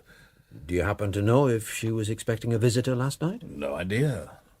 Wouldn't be a surprise, though. She was on committees and things, you know. Those people are always in and out of each other's houses. Look, can I get you fellows a drink? Whiskey? Well, don't mind if I do. You, Sergeant Love. Sergeant? No, thanks. Oh, very nice. The cocktail cabinet. 180 quid, this little number. Very nice. I've always fancied one of them. Rosewood. This veneer, you know. Rosewood? I don't think Mr. Palgrove wants to discuss cocktail cabinets just now, Sid. Oh, no, sorry. Here you are. Thank you. No, the funeral. I've been wondering about the funeral, you know. Well, you can go ahead with the preliminary arrangements. Sergeant Malley will be in touch with you about the inquest. You'll find him very helpful. Inquest? That's necessary, is it? I'm afraid so, sir. Unless, of course, it turns out that your wife's doctor was seeing her regularly and confirms the post-mortem findings, then he'll issue his certificate, I've no doubt. I see. There is one possibility that the coroner is always required to examine when anything like this happens. I suppose you realise what that is, sir. Oh, well, a very remote possibility, certainly, but it has to be disposed of. Good God, man! Who'd want to murder poor old Henny? Oh, I wasn't actually thinking of murder, sir. Sorry, misunderstood. The question I had in mind was whether your wife could have done what she did otherwise than by accident. You must know her personality, her state of mind. If she was worried about anything? Any eccentricities of behaviour, for instance? I don't know. I'd have to think about that. Yes. Do that, sir. It's funny, you know. I shouldn't be surprised if there wasn't something in what you say. Oh, I didn't mean you to... No, I know you didn't. Facts are facts, though, and I can't pretend that Henny's attitude to things was altogether normal. She had these terrific enthusiasms, you know. It seemed sometimes that animals meant more to her than human beings. It was her kindness, really, I suppose. I mean, I wouldn't knock her for that. Not now. But she got so worked up about these things. Perhaps I should have seen that there was a danger of her, you know, sort of going over the top. Did Mrs. Palgrove do much letter writing? Oh, Lord, you can say that again. Oh, you certainly can. She was forever writing letters. Mind you, she was on committees galore. So I understand. I wasn't thinking so much of formal correspondence, though. Have you ever known her to write what shall I say, an excitable sort of letter? To be quite honest, I never took that much interest. She'd be capable of it, though. I'm sure she would. She was an excitable sort of woman. Why? Has something of that kind... It was a hypothetical question, sir. I'm just trying to get a general idea of your wife's temperament. Can I get you another drink, Inspector? No, thank you, sir. We'll have to be getting back. This inquest thing... Yes, sir. I suppose I ought to get my solicitor on the job. Oh, well, that's a matter for you to decide, Mr. Palgrove. He would accompany you if you wished, I'm sure. I'll have to think about it. I'll take your glass, Inspector. Yeah. I shall have to be my own washer-up from now on, I suppose. One last thing, Mr. Palgrove. Yes? Had your wife any enemies? Well, she was a keen charity worker, you know. Yes, I know that. Well, strikes me that all these charitable types hate each other's guts. Oh, Mortimer, sorry to keep you waiting. Quite all right, my dear Lucy. I really shouldn't intrude upon you in working out. I took the liberty of pouring for both of us. Oh. Not too much water in yours, I hope. Quite perfect. I was just sorting out another little fracas among two of the charitable organisations affiliated to our little alliance. When it comes to malice, vindictiveness, and a desire to inflict grievous bodily harm, our old friends in Soho are as a Sunday school class compared to the members of the Flaxborough 4-foot haven. Cheers. Yes, looking at you, Mortimer. But now, how goes the case? Oh, it's over. All but the fella paying the bill, anyway. A successful termination, of course. By no means. Although I don't blame myself. The parties are reconciled. Oh, what a waste of your time, Mortimer. I hope they're thoroughly ashamed of themselves. I doubt it. I can't really believe the situation has changed. The lady is undoubtedly a frisky filly, and the fella's no gentleman jockey by the look of him. I can't believe that either would readily refuse a gallop when the chance offered. Still, one thing I've learned, the private detective gets precious little consideration in this country, unlike the continent, where divorce is almost a spectator sport. Over here, he's been given what nowadays is called a bad image. Public ignorance, Mortimer. Public ignorance. What can you expect of a generation brought up to think that life is all cock and candy floss? What do you make of Pally, then? What do you think I should make of him? I reckon he's a bit of a rum bugger. I reckon you could be right. They say he's rattling some totty from Jubilee Parkway. That's one thing I admire about you, Sid. You have an eye for geographical detail. Think he murdered her, then? Oh, now. Sid, I don't think we should jump to conclusions. You don't really believe his wife did herself in, though, do you? No, I don't. But it was very interesting to see how appealing a theory Mr. Palgrove found it, once it was suggested.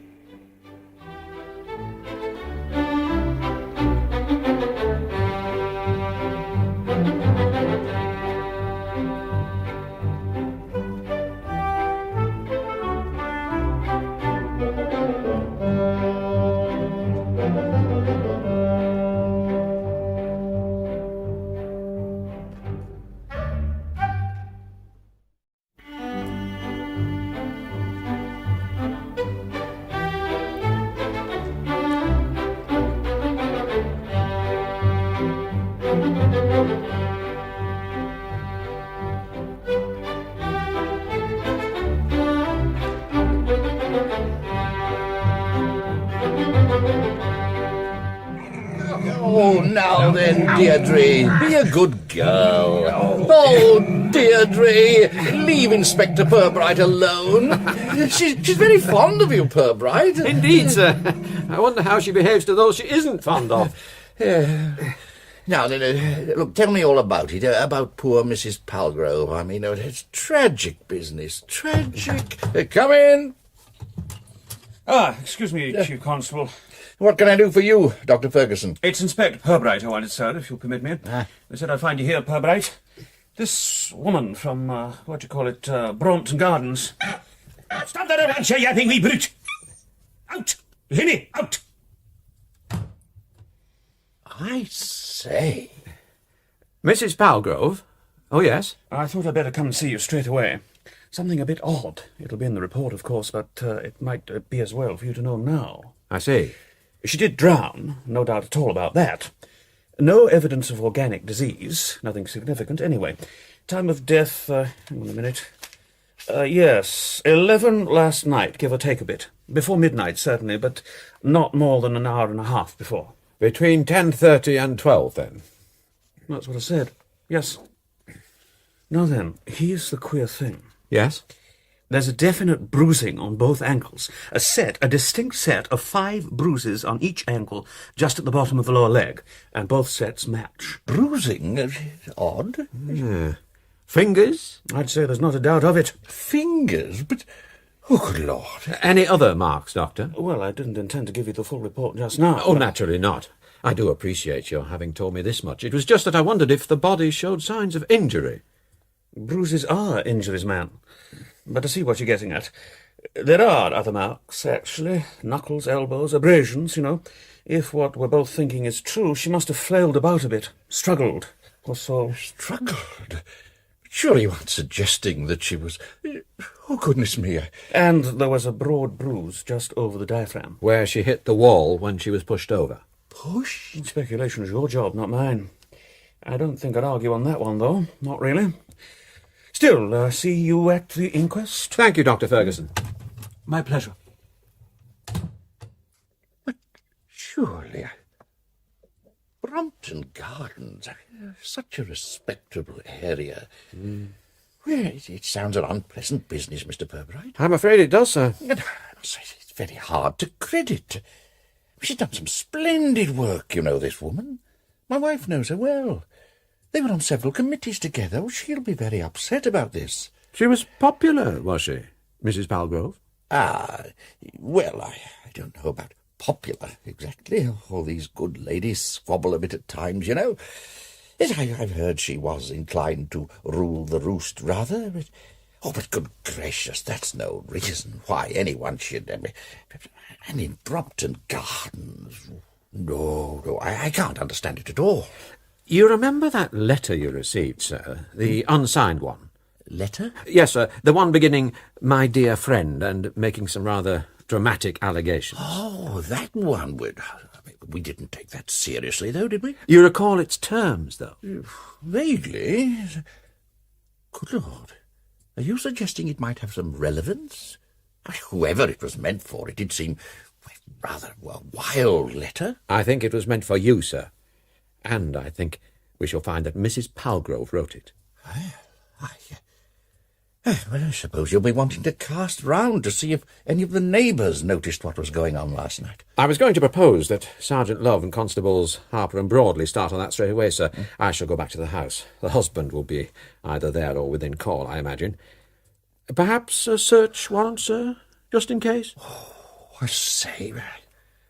Well, I suppose we must. Brompton Gardens, though. Oh, dear. I shouldn't imagine this has anything to do with Mrs. Palgrove's death, but there has been a rather curious feud lately between the organisers of some of the local charities. They've been busy sabotaging one another's efforts, or that's what it looks like. As you know, Mrs. Palgrove was a good deal involved in charity work. We shall have to satisfy ourselves that personal antagonism on somebody's part didn't sharpen into actual violence. You give me the impression that you rather hope that to be the case. Oh, not at all, sir. But the possibility must be explored. You must do as you think fit, Mr. Purbright. But, Brompton Gardens. Good Lord. Mr. Palgrove about? Left about an hour ago, sir. Said he wouldn't be long, but had to pop into his office. Should be on his way back by now. Give him a ring and make sure that he is, will you, Sid? Right, so. Constable Broadley. Sir? I want this well thing completely drained. You'd better go down personally to the fire service headquarters and see Budge. One of their small pumps should be adequate. How much water would you say there was in there, Broadley? Ooh, well... Now then, let's think. About 20 cubic feet? Ooh, nearer 21. Good man. Oh, and you'd better mention the fish. Budge might have some nets or jars or something. Right-o, sir. Right away, sir. Oh, you'll need your helmet. Oh, yes. Pally's on his way, sir. Good. By the way, how did you get into the house? Pally left us the key. Oh, very civil of him. Now, if she was tipped face first into the water and held by the ankles, her attacker must have been standing about here. Inspector. I think we've got something, sir. Look, I just typed this out on that typewriter in there, on that grey notepaper. My dear friend, this is an urgent appeal. Urgent?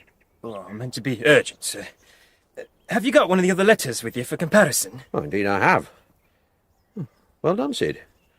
Now, let's see what we've got. Oh, look at that, then. Both got block Ds. Yes. Look at the stem on the P, slightly deformed, and... The ends? Yeah. Every one slightly out of alignment. She did write those letters, then. I don't think there can be much doubt of it. She must have guessed what was going to happen to her. It looks rather like it. The person whose loyal and faithful companion I have been, and to whom, even now, my life is dedicated, intends to have me done away with. That's a pretty obvious hint. More than a hint, Sid. It's practically a straight identification. Of Palgrove, of course. Well, who else? A lover? You met Mrs. Palgrove? Yes. Could you imagine her with a lover? See what you mean. In any case, whose loyal and faithful companion I have been. No. I don't feel that's the sort of phrase one would use in relation to an affair. It's wife's language, I should have thought. Now look at this. Perhaps to be held helpless underwater by a loved hand until I drown. Nasty bit of prophecy that turned out to be. I wonder who she meant by they. You see, they think I do not understand. And here, I have heard the plan discussed. Husband and a girlfriend? Well, the inference is invited, certainly. She could have been snooping on them. It's more likely that he was careless over some telephone conversation. As you probably noticed, he has a very penetrating voice. You going to tackle him about the letter? Well, it'll have to be put to him sooner or later. And the girlfriend? Now, that's a question that must be pursued straight away, and very diligently. Now, this Totty, you heard he was... what was it you called it? Oh, Rattling. Rattling, yes. Who is she? I don't know. But I could soon find out. Soon as you can, Sid. Oh, they've got such a lovely house, too. My young lady'd love a place like this. The carpets, cocktail cabinet, nice curtains with drawstrings. And that television set. It's Jacobean, is that? Is it really? Oh, don't see many of those. Jacobean tellies. I should be surprised if the Jacobeans ever saw one.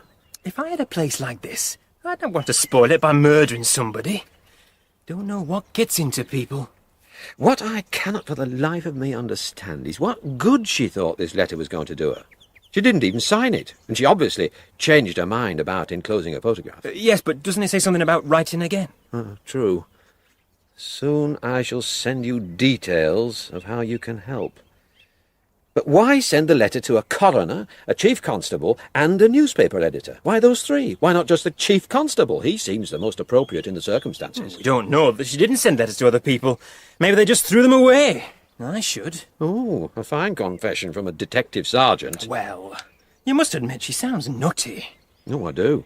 Oh, there was this other letter in the desk drawer I thought you might find interesting. Well, let's see. Pretty threatening, I thought. Ah, yes. Now, here's our old friend again. Miss Tea Time seems to crop up everywhere. Funny old girl. Don't make her sound decrepit, Sid. She's 52, actually, I believe. Well? Well, I'm 51, so watch it. In any case, she's very well preserved. Like you, Gov. Inspector. What you up to now, though, I wonder? Sabotaging a dog shelter, if we are to believe Mrs. Palgrove. This is one of those if the cap fits letters. Mrs. Palgrove seems to be pretty hot on letter writing. Well, she was, rather. How long has Miss Tea Time been concerned with good work, Sid? No idea. All I heard was that she'd taken some sort of secretarial job in St Anne's Gate, and what we now know to be this Flaxborough and Eastern Counties Charities Alliance. They reckon she has private means. It's a very sharp letter. Listen. It may be of interest to you to know that certain information has reached me privately concerning the disposal of funds raised not 100 miles from here in the name of so-called charity. I am reluctant to pass this information on to the authorities, but I shall not hesitate to do so if the need arises. So you think Miss Tea Time might have done in Mrs. Palgrove to save herself from being nicked for embezzlement? Well, could be. She's a fit old bird, as well as being well preserved. Oh, come, Sid, you mustn't jump too far ahead. Anyway, this was only written yesterday. Wouldn't have reached the lady until this morning. Always assuming that it was posted at all. She's strong for a little un, though. Miss Tea Time, I mean. She was more than a match for that chap over at Benston who tried to drown her in a cesspit. Remember? How could I forget? She's a bit of a judo expert, too, if I recall. Black belt, was it? I think I really must have a chat with Miss Lucy tea time. Will you be Mother Lucy, or shall I? I shall, of course. And I think we might treat ourselves to some of those delicious cakes. Well, my dear Mortimer, this is a delightful surprise. I had expected that you would be fleeting back to the metropolis by now. Another matter has detained me, Lucy. I find it necessary, nay, desirable, to stay here at least for tonight. I know that gleam in your eye, Mortimer. It's the gleam of the professional correspondent in full cry. I assure you, Lucy, this is pure pleasure, and in no way tainted by business. But though I no longer follow the profession to which you refer, surely it's only natural that I should want to keep my hand in. Hardly the way I would have put it, but I'm delighted that you're staying nevertheless. So why don't you stay longer, Mortimer? You've not yet lost your London pallor. Surely you could indulge yourself in a week or so by the sea. Well, don't want to upset my client. Surely he's no longer your client. True, but in this business, new clients come from the recommendations of satisfied customers. And he was satisfied, surely. I said he was. But he also seemed most anxious for me to leave Flaxborough at once. It seemed to be important to him that I should. Why on earth should he want you to leave? Don't know. But I could tell from the note of urgency in his voice.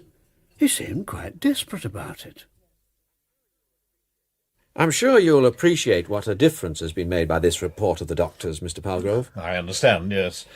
I've been perfectly frank about it because I want to know if you can suggest an explanation of the bruises on your wife's legs.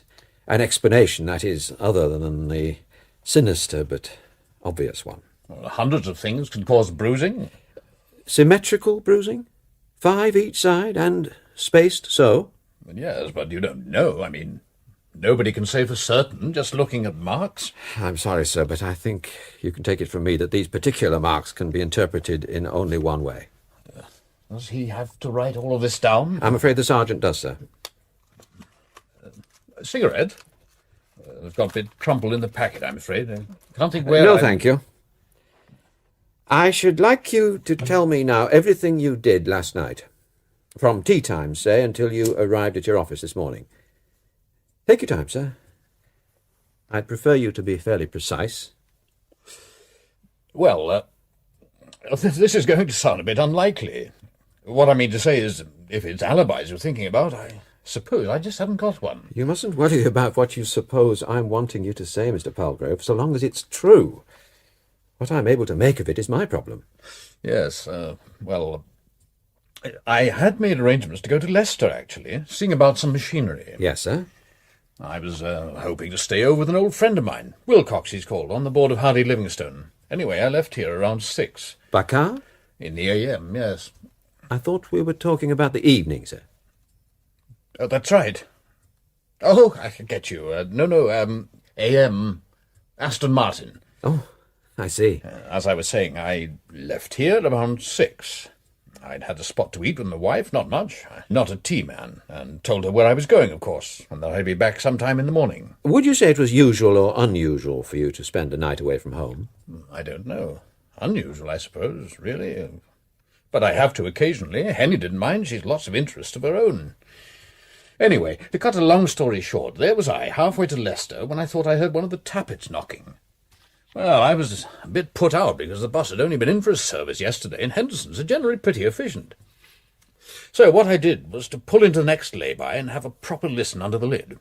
Couldn't trace a damn thing wrong. I went on a few more miles, damn me if it didn't start again. Same old pantomime, pull in, listen, fiddle around, nothing. 3 times I did that. In the end, I just tried to forget about it and bashed on. But naturally, I'd lost a lot of time. I didn't get to Leicester until... Oh, it must have been 9 at least. I was a bit tired, fed up, and there didn't seem much point in chasing up the fellow I'd come to see. Anyway... Excuse me, sir, but wouldn't 8 or even 7 o'clock in the evening be a rather unconventional time to discuss business in any case? Well, I suppose you could say that, yes, but I just don't happen to be conventional. It doesn't pay an inspector, not these days. All right, sir. Go on. Well, to cut a long story short, I drove round to Tony Wilcox's place and saw straight away that I'd boobed. Not a light in the place. I thought, should I wait? Then no, I thought they might not be back for hours, and it would hardly be on for me to be waiting on the doorstep, the uninvited guest. Not at that time of night. So I just turned round and started back. To Flaxborough? Sure. Now then, I don't know whether you know a pub called The Feathers, just the other side of Melton Mowbray. Come in. Sorry to interrupt. Yes, Inspector. broadly. What is it? I drained it like you asked, and at the bottom, just found this. Thought I'd better... Thank you. Sir. Yes. Do go on, Mr. Palgrove. Yes. This pub...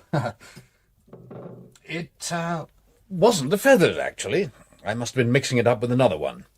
I don't know its name, but it's somewhere yon side of Melton. The point is that I stopped there for a drink.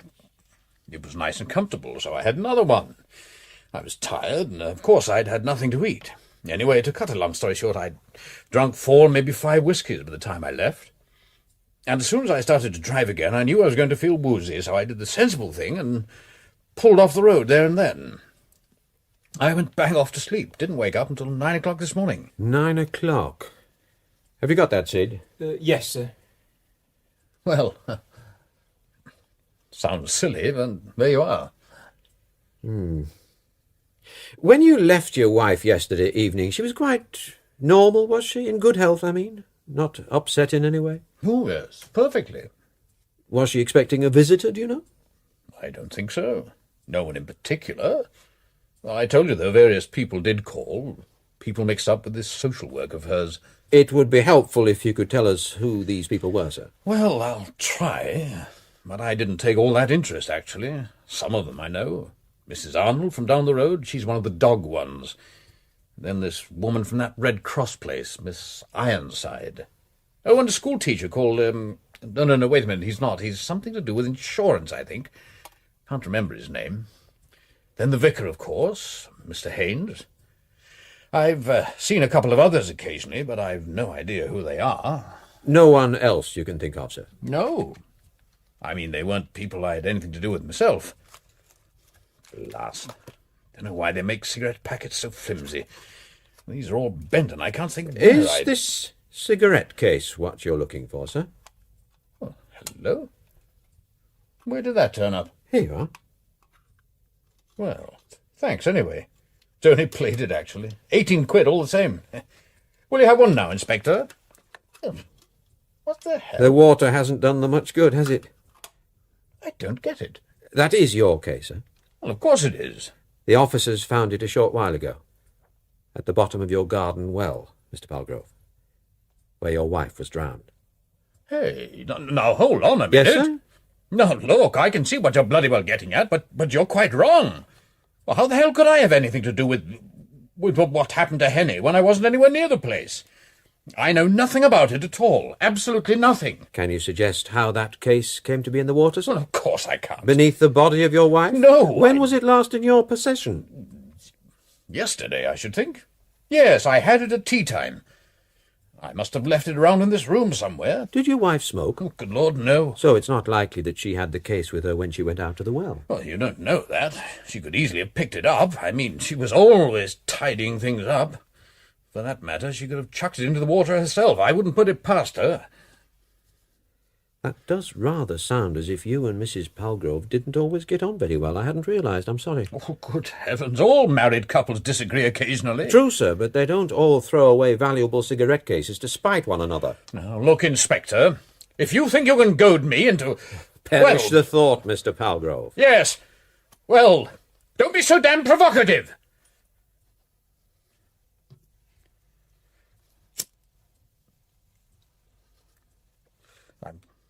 I'm sorry,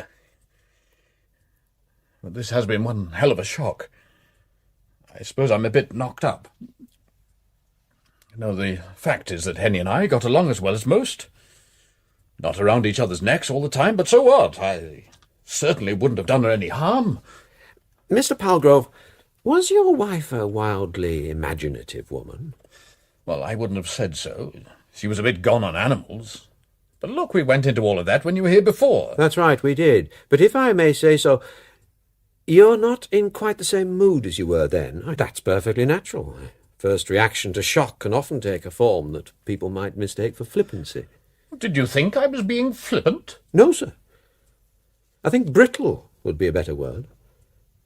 My impression is that you're now more inclined to consider the seriousness of your own position. For instance, you said at our first interview that your wife got so worked up about some things that she was in danger of going over the top, as you put it. You spoke of her abnormality of attitude, her excitability, her passion for letter writing. But now you're taking some pains to present Mrs. Palgrove as a fairly ordinary housewife with ordinary enthusiasm and lapses of temper. Is this because you've realised that your earlier picture was certain to be contradicted by other people? Well, I'd not thought about what other people might say. Why should I? I haven't done anything. If I may, sir. What? The case. I shan't deprive you of it longer than necessary. The sergeant will give you a receipt. Now, I'd like you to look at this letter, if you will, sir. Then perhaps we can talk about it. Sid? Guff? I'd like you to see how Harper and Broadley are getting on with the neighbours. Give them a hand if necessary. Right so.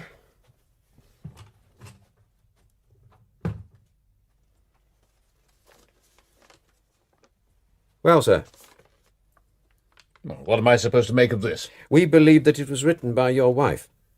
Why should you? It's not even signed. Whose typewriter is that on the desk? My wife's.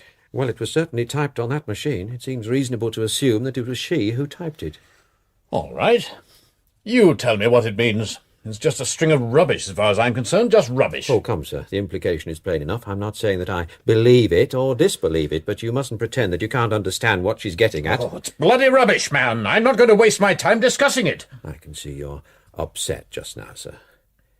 I'll leave you for the time being. I'd prefer it if you didn't leave the house, though. Am I under arrest? Good Lord, no. It's just that I shall want to talk to you again later, when you've had time to collect your thoughts. Here's your brandy. Morty. Thank you, my dear. Helen. Helen. You haven't forgotten it's my night off tonight, Morty. Why else have I remained in Flaxborough? My clients in London are badgering me, of course, but I tell them plainly they must manage without me. Oh, Morty. Do I take it, Helen, that you are off for the whole night? Why, Morty, I don't know what you're suggesting. You know precisely what I am suggesting, my dear. We are surely at the stage of arranging the details. I notice there's a small ristorante in the market square. Pietro's? Precisely. Oh, ever so select and expensive. Hang the expense. A meal by candlelight, à deux, and then... And then? We retire for a nightcap. We could always have a nightcap at... Well, I've got a little flat overlooking the square. What could be more convenient? I will collect you at 8 for dinner at 8:30. Oh, Morty. Until then, your very good health. I must leave you. Some unfinished business, you know. Well, ta then. Au revoir. Oh yeah. Au revoir. Mr. Palgrove? Huh? I wonder if you'd mind coming out here a minute, sir. What is it now? Just looking at your car, sir. Gee, a fine beast. Proper motor is that. None of your mass-produced rubbish. Set me back an arm and a leg, did that. You've no right to be rooting about inside it, though. I do have a search warrant, sir. Well, what did you want? This is your service record chart. According to the garage, your registered mileage yesterday afternoon was 7,225. Would you care to check that, sir? I make it 21 miles since the car was serviced yesterday. And Leicester is, what, 80 miles from here? A return trip of 160? Well, that is... Don't you think, sir, that it might be as well if you called your solicitor? before we do any more talking?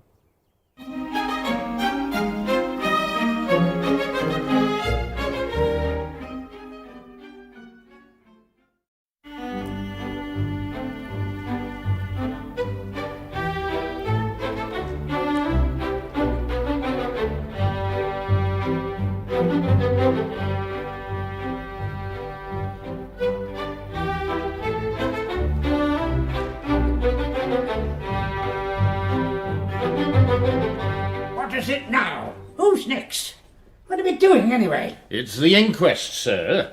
Doctor's just given his report. Has he? I didn't hear him. Mumbles. Everybody mumbles these days. What was it about? About Mrs. Palgrove, sir. It's on the papers in front of you. Oh, right. What's he hanging about for then? Why doesn't he go away? Inspector Purbright wants to ask him a few questions, sir. Well, why doesn't he get on with it then? I haven't got all day. Yes. Dr. Ferguson, would everything you have found be consistent with this woman's having been held forcibly by her ankles? Held upside down, that is? Yes, rather in the way one tips up a wheelbarrow to empty it. Is Dr. Ferguson here as a medical witness or as a gardening expert? I see no harm in offering an illustration in language that people can understand. But of course, I'm not a member of the legal profession.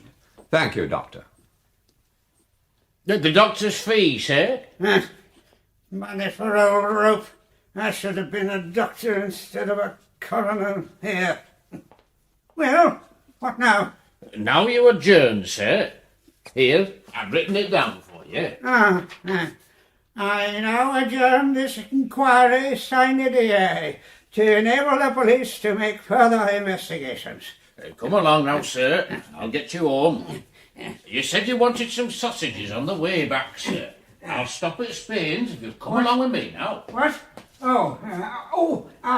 Yes, sausages, yes. Good day to you, Mr. Amble's maid. Is it? I don't think it is. Who is that fellow anyway? That's the Chief Constable, sir. Come along now. I do believe he gets even worse. You think so, sir? Well, don't you, Mr. Purbright? You see more of him than I do. Sergeant Malley says he's a wonderful old gentleman for his age. Does he indeed? Well, I must say I admire the way Sergeant Malley seems to manage him. Oh, like a mother, sir. I don't know what had happened to poor old Mr. Amblesby if it weren't for the sergeant. Well, now then, Mr. Purbright, what have you got to tell me about this unfortunate lady from Brompton Gardens? Well, sir, at the moment, everything points to the husband. He's given a hopelessly unsatisfactory account of himself. 2 accounts, in fact. One disproved, and the other unlikely. There's not much material evidence, but that wasn't to be expected anyway. What there is, he can't even begin to explain. His cigarette case in the water under the body, for instance, and those letters Mrs. Palgrove sent to you and other people saying she was afraid of being murdered by a loved one. Now, there's no doubt at all that she wrote them.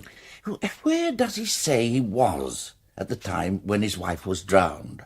At first, he said he'd been to Leicester that night and had slept in his car after stopping on the road home.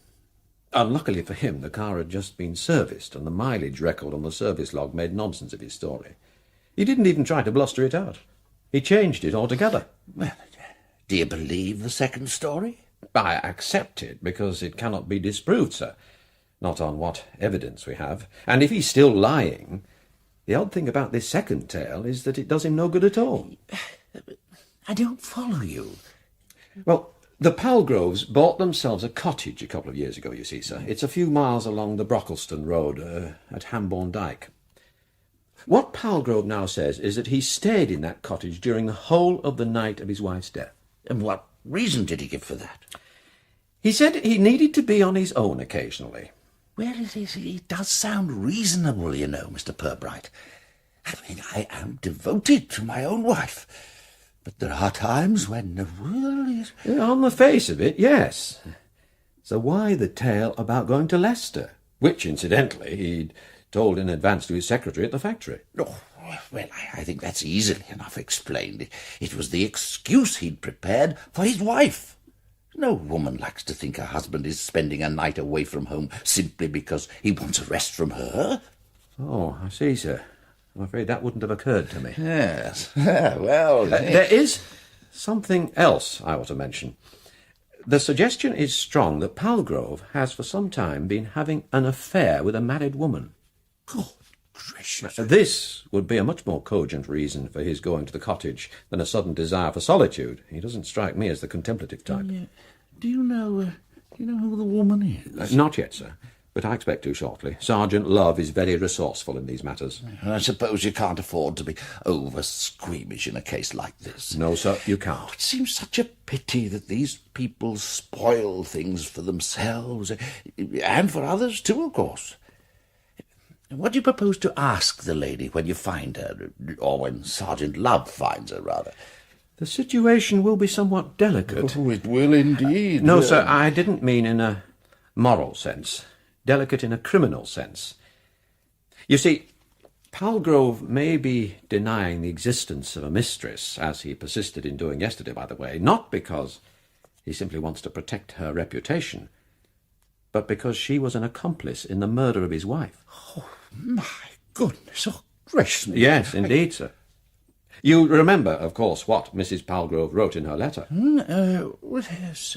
Something about a plot, a plan. Precisely, sir. Yeah. I have heard the plan discussed. If murder was being proposed, as she very plainly stated, who else but the mistress would be the second party to the conversation? It may very well be that Palgrove was, as he says, at the cottage that night, the woman too, but he needed only to make a 10-minute car trip to kill his wife. He could have been back again in half an hour. And we needn't expect the mistress to do other than swear that Palgrove never left the cottage at all. Yes, I see how difficult the situation might prove. Well, have you any other lines of inquiry in mind, Inspector? Yes, but I entertain no great hopes of them. Sorry to hear that. Still, nil desperandum.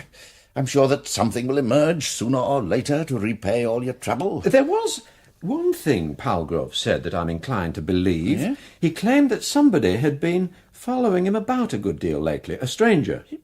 Why, doesn't that sound a little fanciful? Well, that's what I thought at first, but he described the man in some detail, and I think I know who he is. Not a local man, you say? No, sir, a Londoner. A Londoner. A man who follows, or followed once. A somewhat odd profession. You intrigue me, Inspector Purbright. Mr. Hive is an intriguing character. I happen... Hive? Is that his name? Yes, sir, Mortimer Hive. As I was saying, I happened to see him yesterday morning. He was going into the office of those Charity Alliance people in St. Anne's Gate, and it was to them, by a curious coincidence, that Mrs. Palgrove had sent the day before a remarkably acrimonious letter. Oh, gracious. So, I think I shall try and chase Mr. Hive up and see what he can tell us. Don't you agree, sir? Well, on balance, yes. Oh, yes.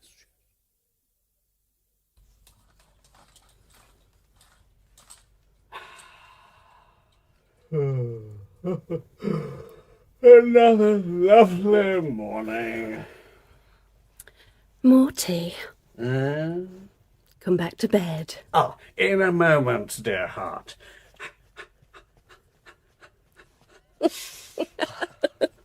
Whatever are you doing now? Exercising, my dear. Must keep in shape. You're in lovely shape, Morty.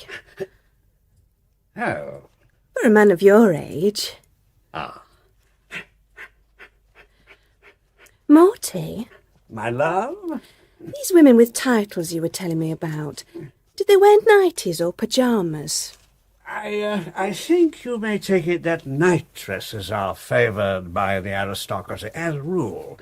The exception I always remember was a Lady Beryl, somebody or other, from Winchester way. We managed to scrape her in at the end of the 1947 season, and she, believe it or not, insisted on going to bed in a polo jersey. I'll bet that tickled. Every profession has its little irritations, even that of professional correspondent. I've been very lucky. There's only one thing I always was particular about.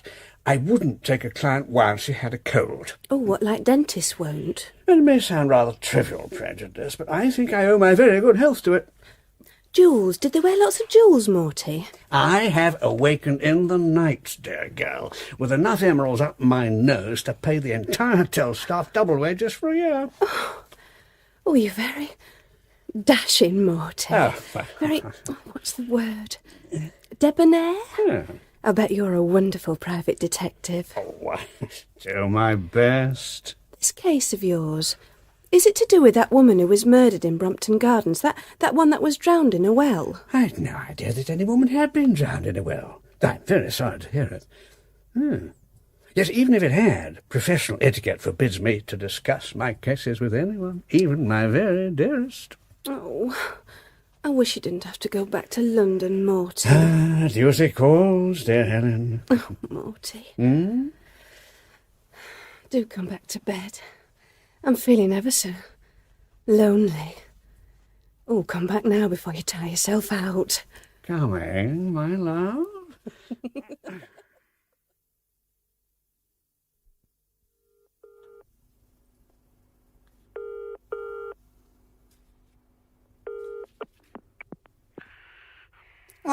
Am I by happy fortune speaking to Dover? Dover? Hive, or rather Hastings, here. I thought you were going back to London. The gentleman at the shop says that you have not yet collected my account. Now, I know it's from... I said I thought you were going back to London. Ah, but events have conspired, very pleasantly conspired, I may say, to delay my passage. That is what I'm I not wish... interested in your private odysseys. I employed you to do a specific job, and that job is now finished. I did not employ you to pester and embarrass me. Is that clear? Mais oui, mon capitaine, you are absolutely right. I say, isn't it rather nice to be talking without all those trade terms? No wonder most detectives are bad conversationalists. Are you leaving today? I was just going to say that this good fellow at the shop... I said, are you leaving today? Are you returning to London today? I rather doubt it, actually. Events have conspired to... When are you going? All too soon, I fear. Tomorrow? And tomorrow, and tomorrow... I want a straight answer, and I don't advise you to waste any more of my time. No, quite.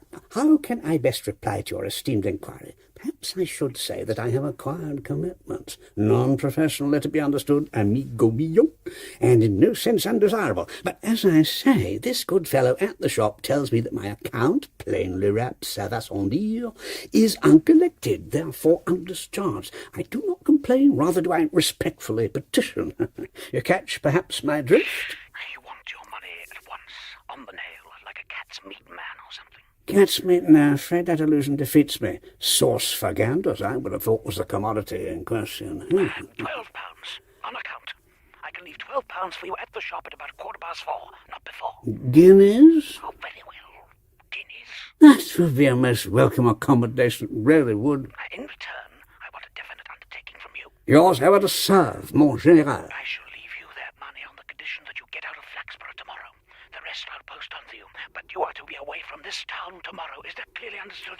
Well... I said, is that understood? I understand what you want, yes, but I really cannot see why I should... Less money, or don't you? Oh, I certainly do. Making a good impression on the fair sex is considerably more expensive at my age. Time was when the lady paid for candlelit dinners. Hell with your candlelit dinners. You'll be on your way back to London in the morning. That is my inalienable intention. Then don't let me hear from you again.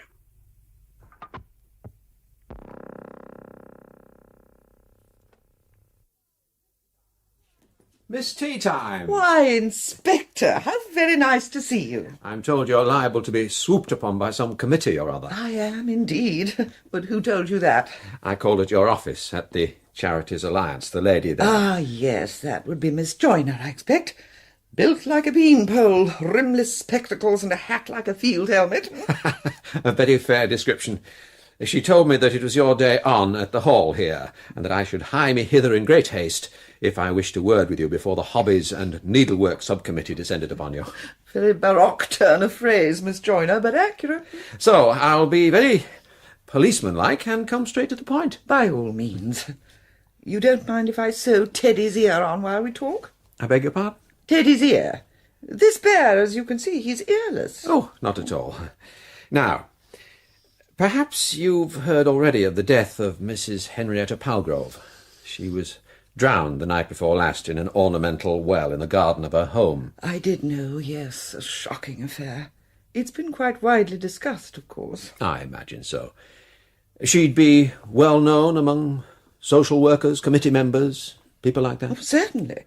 She was an exceptionally active lady, was Mrs. Palgrove. It might be argued that active people are more liable to make enemies than the passive ones. Or would it be wildly unreasonable to expect this to apply in the field of good works? I think you know as well as I do, Inspector, that there is no more fertile soil for the burgeoning of homicide than among the wilfully charitable. You shock me, Miss Teatime. Oh, no, I do not. You would not be here now if your thoughts had not been following the same line. You mustn't make too much of this. The person who killed Mrs. Palgrove is very clearly indicated by the evidence. I've no doubt that that person will be arrested and charged quite soon, but every other possibility must be examined thoroughly in the meantime. And am I one of the other possibilities, Inspector? You received a letter yesterday from Mrs. Palgrove. That is correct. Have you read it? Oh, yes, of course you must have done. I suppose a copy was in what I believe are called the effects of the deceased. It was a very threatening letter, Miss Teatime. I can see that you're not accustomed to handling the correspondence of charitable societies, Mr. Purbright. If one took seriously every hint of nefarious goings-on, one would have no time left for the collection of funds. And what would our animals do then, poor things? There is no truth, I take it, in the suggestion that there has been misappropriation of funds. None, of course. It is misapprehension, not misappropriation, that bedevils the work of charities. People do not realise how high is the cost of administration nowadays. My goodness, Inspector, there's a great deal more to it than waving a collecting box. Which reminds me, any loose change you have on you will do. I find one accumulates so much of it these days, don't you? Walking becomes rather difficult. Yeah, of course. Just my little charge for allowing you to interview me. There. Oh. There. Thank you. Purely as a formality, Miss Teatime, you do understand that. Could you just tell me where you were on the night of the 12th? The night before last, that is. From 10 o'clock onwards, say? In bed, Inspector. Where else? It clearly would be impertinent of me to ask if there is any one of whom I might seek corroboration of that. Not in the least. I should take it as a compliment. But no, I've left things rather late. To tell the truth, it's regarding the physical side of marriage that I've always been apprehensive. Ah. There so seldom seems to be enough of it. Oh, dear me, is that the time? I fear that the committee will be bearing down at any moment. Is there any other matter in which I may try and help you, Inspector? Miss Teatime, do you happen to be acquainted with a man called Hive? Mortimer? Well, fancy your knowing Mortimer Hive. Oh, yes, we are old friends. What does he do, precisely? As a matter of fact, he's in your own line of business, Inspector. Mr. Hive is a detective. A private detective, of course, not on the panel, so to speak. He doesn't look much like a detective. Oh, well, he wasn't brought up to it, you know. But he had a very distinguished career in what I suppose is an allied calling. He was, until very recently, a groundsman. Groundsman? A little joke of his, Inspector.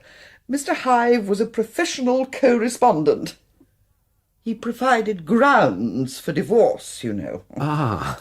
Of course, you will not let this go any further. Why? Is it a secret? Oh, no, not at all. But Mortimer's at that age when men tend to be a little vain and a little touchy about their physique. Oh. His close friends are well aware that he retired from business for reasons of health, if you follow me. But I suspect he would feel hurt if the facts were made generally known. Do you know why he's here in Flaxborough? Well, that is a question which I think you should address to him in person, Mr. Purbright. The most I can properly say is that his engagement is connected, as you might imagine, with the infidelity of one of our fellow citizens. Oh. Incidentally, I believe the client, as Mortimer would call him, has now terminated it. The engagement, I mean, not the infidelity. Although perhaps that has lapsed as well.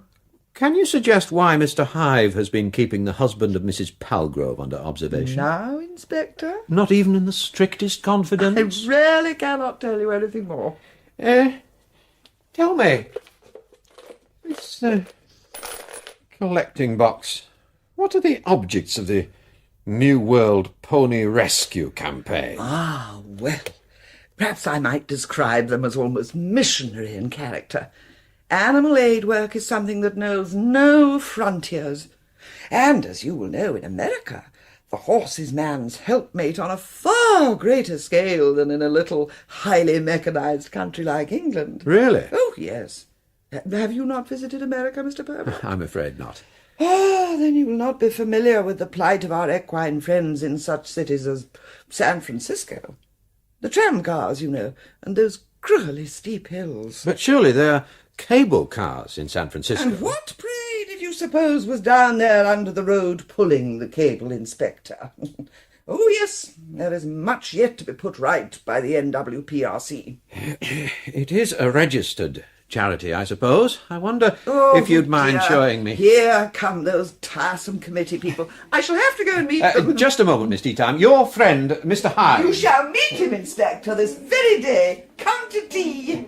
Can you make it convenient to be at my office at 5:15? I think so. Then I shall say au revoir till then, dear Inspector Purbright. In here, ladies, and would the lady with the key to the wall cupboard please open it up so that I can take an inventory after the meeting? I've found that totty for you. You sound like a procurer, Sid. What are you talking about? That totty that Pally Palgrove's been running. He said to find out her name. Well? Doreen Booker. That's who it is. 25 Jubilee Park Crescent. Booker? She was one of the Anderson girls from Harlow Place before she got married. Used to go around with Moggs Cooper till he piled up that bike of his. You remember? 3 Ponds Corner? Oh. They reckon Stan Biggerdike over at Chalmsbury got her in pod at one time. But I doubt if that's right. Anyway, she ended up with that bloke Booker at the grammar school. She's supposed to be still pretty warm in the withers, if you get my meaning. Not that I'd know about that, of course. Mr. Palgrove would, I presume. Oh, so I'm told. Right, Sid. Thanks very much. 25, you said? Jubilee Park Crescent, yes. Flaxborough 4175. I must say, Sid, your sources of information are never lacking in detail. Well, things get around in this town, you know, Gov. They get around. Well, don't I know it? I only hope you're right. I'm going to look every kind of a fool if I call her in and you're not. Oh, it's right enough. Just you ask her how she likes loving her cottage. A cottage at Hambourne Dyke? You knew all the time, then? Things get around in this town, you know, Sid. They get around. Oh. No, actually, it was Palgrove himself who told me about having a place at Hambourne when I saw him that second time. He didn't say anything about your friend Doreen, though. Well, he wouldn't, would he? Oh, get that, would you, Sid? Hello? Flaxborough CID? Yes? Detective Sergeant Gallion here, CID Nottingham. Uh-huh. It's about this murder of yours. Hang on. Who is it? CID in Nottingham. About this murder. Which one? Which one? How many have we got? You must let them know that we're just as sophisticated in Flaxborough as they are in Nottingham. Which one? Mrs. Palgrove, is it? That's one of the ones that Inspector Purbright's dealing with. Oh. I'll put you through to him now. Yakov. Purbright? Inspector, I realise you're a very busy man, but it's got to do with that Mrs. Henrietta Palgrove. Oh, yes. Just getting the file. Right, well. We have some information that you might find useful, sir. The superintendent said I was to telephone you in case you'd like it followed up. Oh, that's very good of you. A chap called Jobling came in this morning, you see. He's a partner in a photographic firm here in the city. They sell cameras and equipment and do printing and developing as well. Mm-hmm. Mr. Jobling said that 2 weeks ago somebody had come into the shop and ordered some copies of 2 positive prints. 21 of one and 3 of the other. That was on Saturday, the 2nd of this month. Yes? Well, exactly a week later, last Saturday, the 9th, the chap called back to collect his order. Now, it seems there'd been some sort of slip-up in the processing department. The batch of 21 copies had been done all right, but somebody had mislaid the other photograph, the one from which 3 prints were supposed to have been run off. Jobling said the chap was fearfully annoyed, but... What was the customer's name? Oh, half a minute. Yes, Dover. D-O-V-E-R. Address? 18 Station Road, Flaxborough. Right. Anyway, he took what they'd done and told the girl that if the other picture turned up, the copies were to be sent off to him immediately by post. It did turn up, but not until yesterday afternoon. A small studio portrait that looked as if it had been taken out of a frame. It was handed over straight away to one of the process men, and he recognised it as being the same as a picture he'd just seen in an early edition of the Evening Post that carried the Palgrove Inquest story. I see. Well, the chap told Mr. Jobling, and as I say, he came in today and passed the facts on to us. We've got the photograph too. And what do you think of its resemblance to the newspaper picture? Oh, there's no doubt it's the same woman, sir. We've checked already with the original at the post. Is it too much to hope that somebody knows the identity of the person who was thought worthy of being duplicated 21 times? The superintendent did ask, I believe, sir. Jobling didn't know anything beyond what he'd come in to tell us. And he said that with these copying jobs, they don't keep records as they do with the studio work. I'm very grateful to you, Sergeant Gallion. My Sergeant Love will be in Nottingham before nightfall. Well, if he wants any help from us, sir, he's only to ask. Thanks again. Goodbye now. Right. Sid? Yes? You'd better get the next train. You might just catch these photographic people before they shut up shop. What photographic people? Where? I'll write it down for you. Now, 2 things in particular I want you to do. Try and find out if the counter girl is certain that this Dover person is a man and couldn't have been Mrs. P, as I, for one, would have assumed. And see if anyone can remember anything at all about the second photograph, the one they made 21 copies of. Right. I think we might be about to find out the connection between that mysterious letter and the murder of Mrs. Palgrove.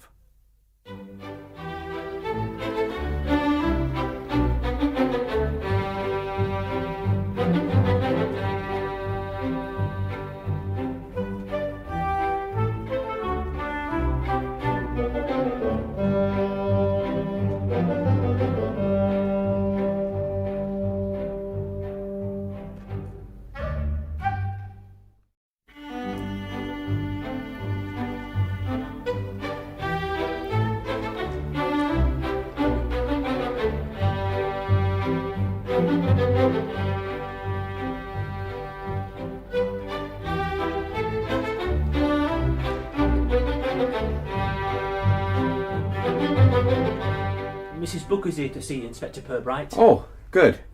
Thank you, Pook. Come in, Mrs. Booker. Do sit down. Thank you. Very good of you to come. Not at all. I won't keep you long. Cigarette? Thank you.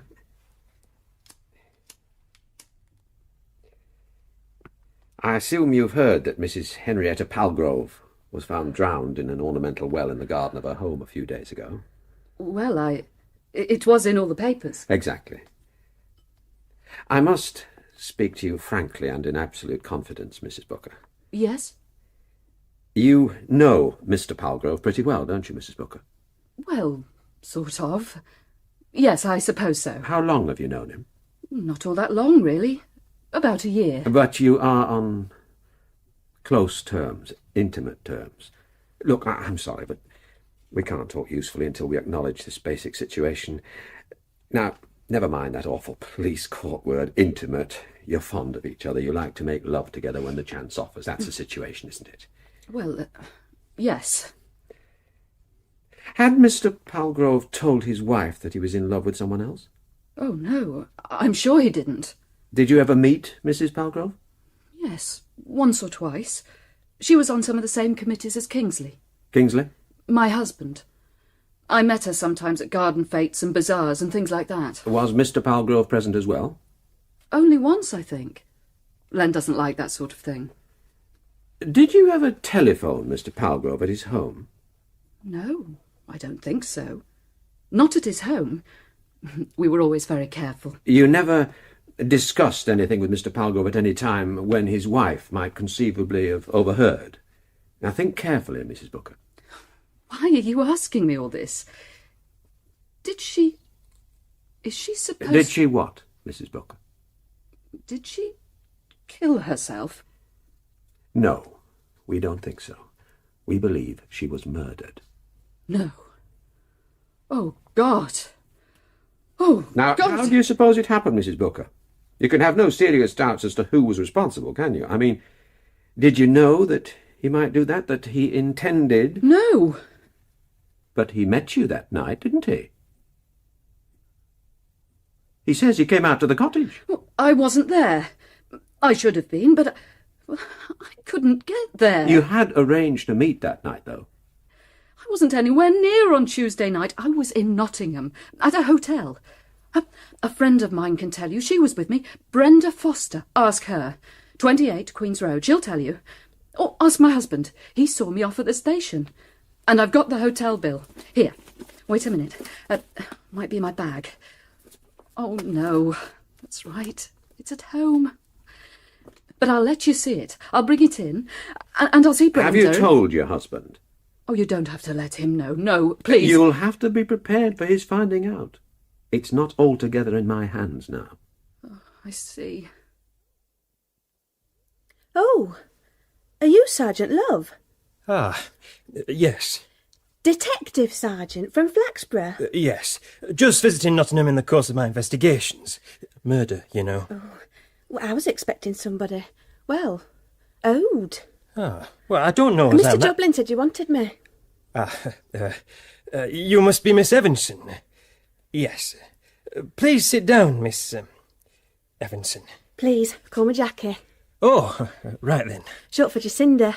Ah, well, Jackie. Not Jacqueline. No, I see. Well, Jackie, it's about these photographs, the 21 copies. Do you remember the man who ordered them? This Mr. Dover? Oh, I'll say. I remember him all right. I didn't like him. He were very bossy. And that's why you remember him, is it?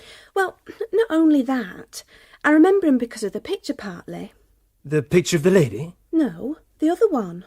It wasn't a proper photograph, you see, just a picture cut out of a magazine or something. And I said, well, that one won't copy very well. And he said, why? And I said, well, it's not a proper photograph. Look, you can see it's what we call a half-tone reproduction, and it won't copy, not all that clear. And then he said, well, I want it done just the same, and thanks for the lecture, but will you kindly get on with it, miss? So I said, just as you like then, but don't blame me if it looks all muzzy.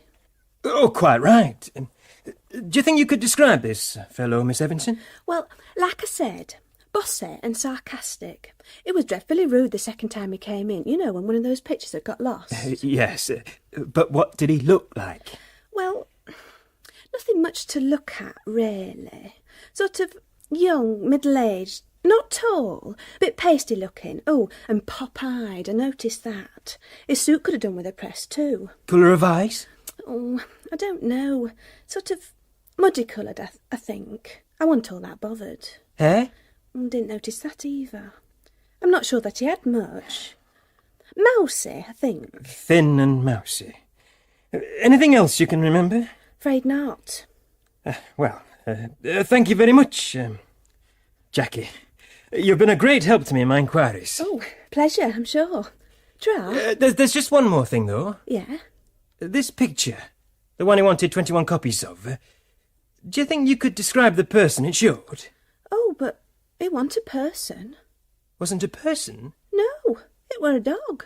A what? A dog. A little woolly dog, begging.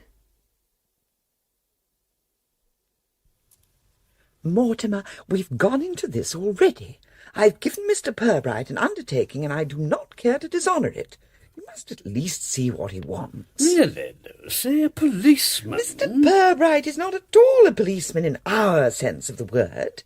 He's a most charming man, and, as I hope and believe, a tactful and realistic one. I bet he doesn't know about Uncle McNamara. There's no reason why he should interest himself in our good treasurer. He's far too busy trying to find out what happened to poor Mrs. Palgrove to worry about charity registration formalities. Mrs. Palgrove? Which Mrs. Palgrove? The Mrs. Palgrove, naturally. But is her husband called Leonard? Owns a factory or something? Yes, odious man. Fast cars and hair oil. A bottom pincher. She was drowned, you know. Didn't you read about it in the newspapers? How very extraordinary. Leonard happens to be my correspondent. Or was going to be, rather. The case? Yes. Well, well, what a small world it is. Good day to you. Good day. Purbright, Detective Inspector, Borough Police. Oh, yes. I'm interested in certain photographs. Photographs? Never handle that sort of thing. You should know better than to ask. Well, what I mean is... All right, then. Here. All I got. Honest. Great bosoms of the world. We seem to be at cross purposes. The inquiries I am making concern an order for 3 photographic prints that was placed with a Nottingham firm by somebody who gave this address. What kind of prints? Oh, not this kind, certainly. Ah. The name given with the order was Dover. I know that's not your name, but I'd like to know who Mr. Dover is and where I can find him. Don't think Dover's his real name, mind. Seen him about sometimes, but I don't know... Why should he have given this address? Accommodation address. Pays so much a week. He gets letters then, does he? Aye. Anything for him at the moment? Aye. Here. But do you think you ought... Thank you. To do that? An account for services rendered by... do you know a man called Mortimer Hive? No. Don't worry, I'll keep this. I'll explain to Mr. Dover when I see him that this letter was taken away on my responsibility. If he comes in before I can do so, you'd better refer him to me. You're sure you won't have another cup, Inspector? It's still hot. No, thank you, Miss Teatime. Mortimer. Thank you, dear Lucy. I am replete tea-wise. What you have told me, Mr. Hive, interests me very much indeed. You're absolutely sure, are you, that the man you now know to be Leonard Palgrove did not move from that cottage during the whole time you were watching, from 10:30 onwards until the following morning? Absolutely. And didn't he leave the room at all? Only twice, presumably to see a man about St. Paul's. Take a leak, Inspector. Ah. There's something to be said for being put under observation by a conscientious inquiry agent, it seems. Thank you, Inspector. Mr. Palgrove is a singularly lucky man. Do you mean he was going to be arrested for poor Mrs. Palgrove's murder? That was a distinct possibility. You see, Mortimer? Aren't you glad that I dissuaded you from rushing back to London? Well, as things have turned out... Had you made arrangements to return before today? I was going to return yesterday, as a matter of fact, but there have been so many counter-attractions. I trust they will not diminish. I'm going to need you. No, I must leave tomorrow. My first duty is to my client. The man who hired you to keep an eye on Palgrove? His wife, Anne Palgrove, yes. But he isn't your client any longer. Until he pays up, he is. Mortimer very foolishly made this man a promise. He undertook to leave Flaxborough not later than tomorrow. Do you know why he was anxious for you to go? Well, no. But you know, Inspector, do you not? I think so. It is clearly your duty, Mortimer, to tell the Inspector this man's name. Oh, that's all right. I know his name. It's Booker, Kingsley Booker. He's a master at the grammar school. Indeed, both you and I, Mr. Hive, met him there the other night, the career Symposium. You were a little, tired, if you remember. I remember very well. It was Tuesday, the night I was telling you about. Yeah, but how do you know about Booker? I've spoken with his wife. That's more than I've done. Did you ever get your camera back? I did. Some idiot had hidden it in a cupboard. And that car? Did you find out who immobilized your car? I suppose it's just a high-spirited sort of town, like Gomorrah. No, Mr. Hive. As a good detective, you've already decided that these things were not fortuitous. You've seen them as part of a systematic attempt to keep you away from that cottage at Hambourne Dyke. Yes. Well, of course. You have also recognised as belonging to the same scheme the way you were manoeuvred that evening into taking part in that brains trust thing. Oh, well, yes. And then, when you had persisted, despite all obstacles in carrying your assignment through, you must have seen your brusque dismissal as a sign of your client's dismay at the frustration of his plans. Oh, true, very true. What do you know about Mr. Booker, Miss Teatime? Well, my impression is that he's a pedagogue of the rather more obnoxious kind. Even among professional committee-sitters, he's noticeably arrogant, prudish, sententious, intolerant, and ambitious. His uncharitableness is of the order that ensures rapid preferment in the sphere of social welfare? He is an animal lover. That too? So he would be a collaborator of Mrs. Palgrove. They were as thick as thieves. I see. Were you surprised, Mr. Hive, when Mrs. Booker failed to arrive at the cottage on Tuesday night? Very surprised. It was a most elaborately arranged assignation. Really beautifully done. The idea was that she was supposed to be spending the night in Nottingham, but perhaps she told you. That's exactly where she did spend the night. Good Lord. But her friend was supposed Her to... husband saw to it that she was on the train with that friend of hers. He took her to the station. Well, really? Ah, I see you've reached the correct inference already. You were employed by Booker for no other purpose than to learn in advance of a specific arrangement by Palgrove and Doreen Booker to spend a night together. Booker knew that he had only to prevent his wife at the last minute from keeping the appointment for Palgrove to be stranded for the night, or for the relevant part of it, with no means of proving that he had not been at home murdering his wife. Better still, from Booker's point of view, was the strong likelihood that Palgrove would actually try and provide himself with an alibi for the sake of his respectability, an alibi that was bound to be disproved once a murder investigation got underway. Now we can see, Mr. Hive, why your perseverance beyond the point at which Booker wanted you to quit was so embarrassing to him. You know, what's rather puzzled me right from the beginning is why Booker picked on Mrs. P. I thought a lot about this, but I can't quite see the logic. No, Mortimer, you must stop hiding your light under a bushel. False modesty does not deceive a shrewd young police inspector, as it might me. Admit that you know perfectly well why Mr. Booker behaved as he did. Or am I to guess, and will you say if I'm right? All right, Lucy, you can guess. I've already mentioned that Mr. Booker impresses me as an arrogant and uncharitable man. With arrogance goes jealousy and a tendency to be vengeful. Someone has stolen his wife. Very well, that man must lose his. But as he obviously doesn't much value her, the account must be balanced by extra payment.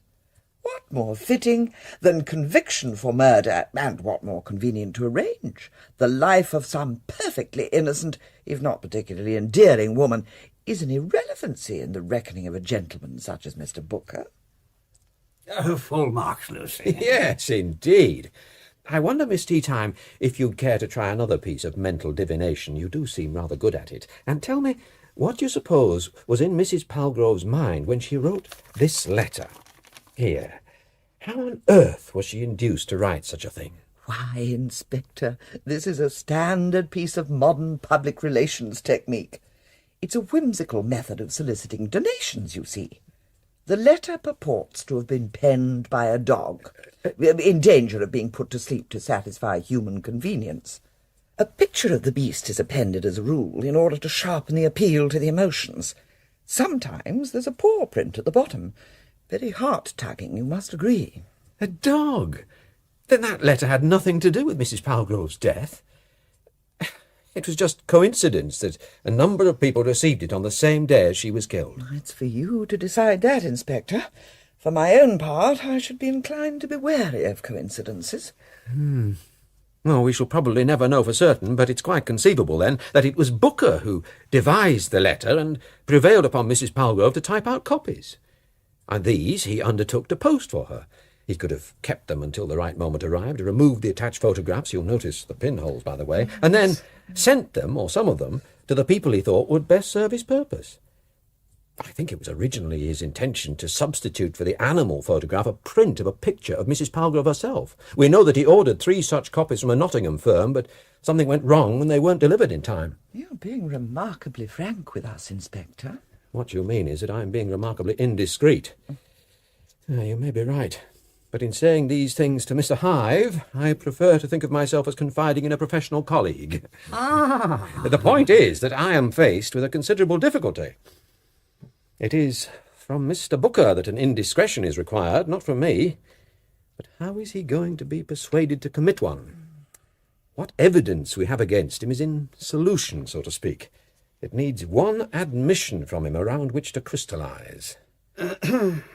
Suppose, You see, The last time I was talking to that fella, he practically threatened me, and I didn't like it. Guilty conscience, obviously. I wonder if I were to upset him a bit more. Now, do be careful, Mortimer. I think I'll ring him again. May I use your phone, Lucy? Oh, well, if Just you a minute. insist. Is there an extension? That is the extension. The switchboard is in the next room but one as you go away from the staircase. There'll be no one there at the moment. Oh, give me a few seconds, though I don't suppose he'll give anything away over the phone. Try and make an appointment. That'll give us time to arrange things. Now, do be careful, Mortimer. Oh, don't fuss, Lucy. I know that whenever you adopt that D'Artagnan swagger, you inevitably end up in trouble.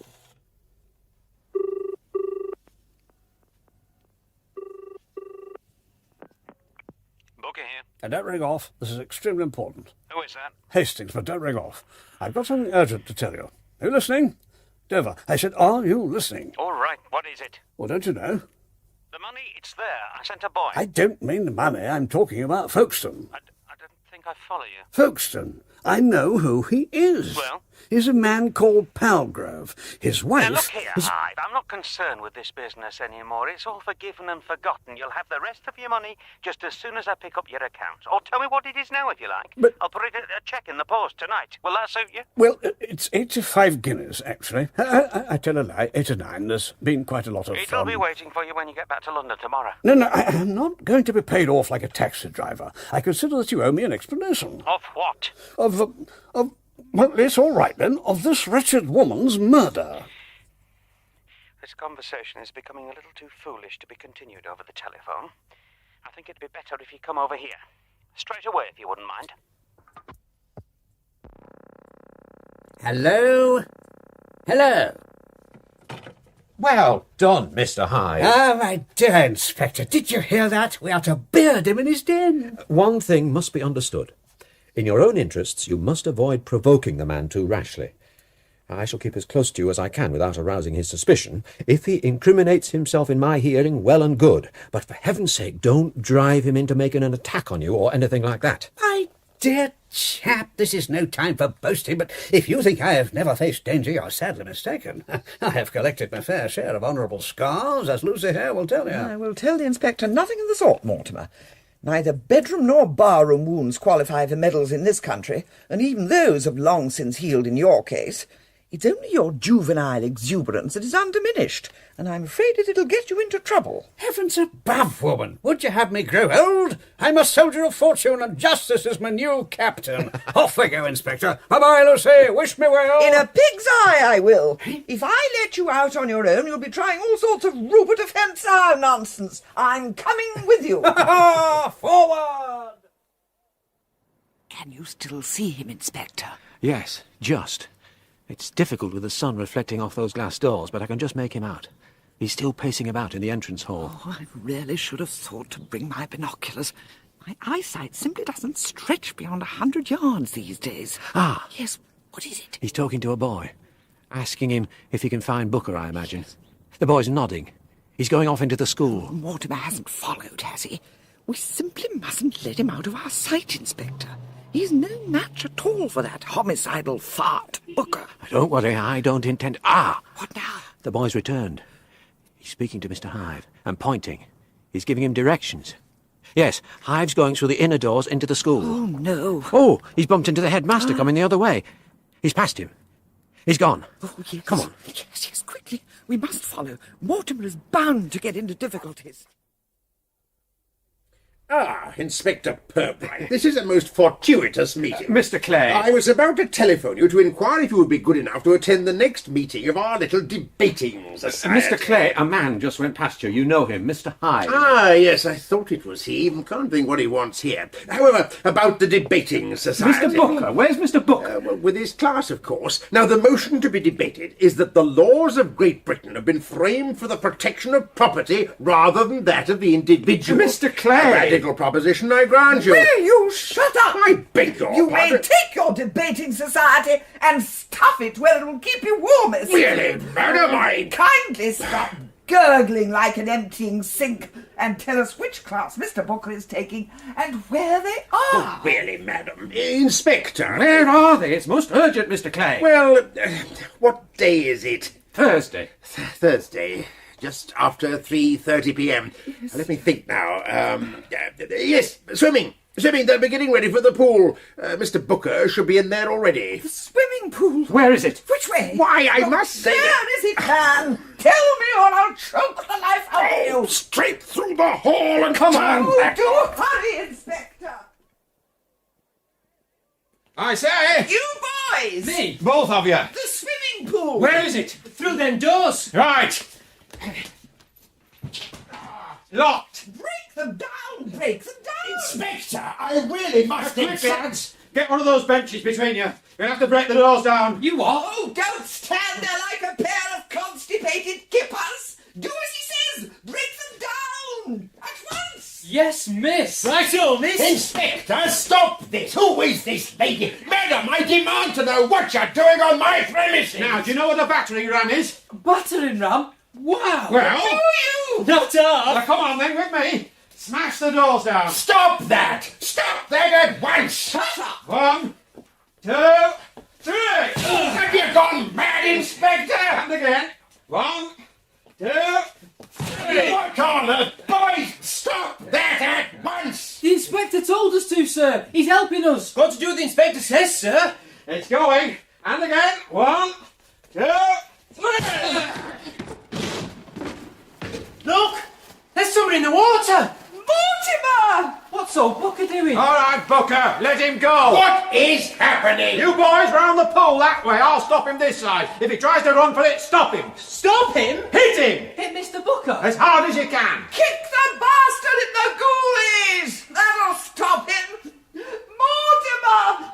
Help me to drag him out, Inspector! I got him. Leave him to me. Mortimer! Mortimer! You drowned him! Let me at him! No, Mortimer! Mortimer! How are you feeling now, Mr. Hive? Fine, Inspector. Top of the world, you know.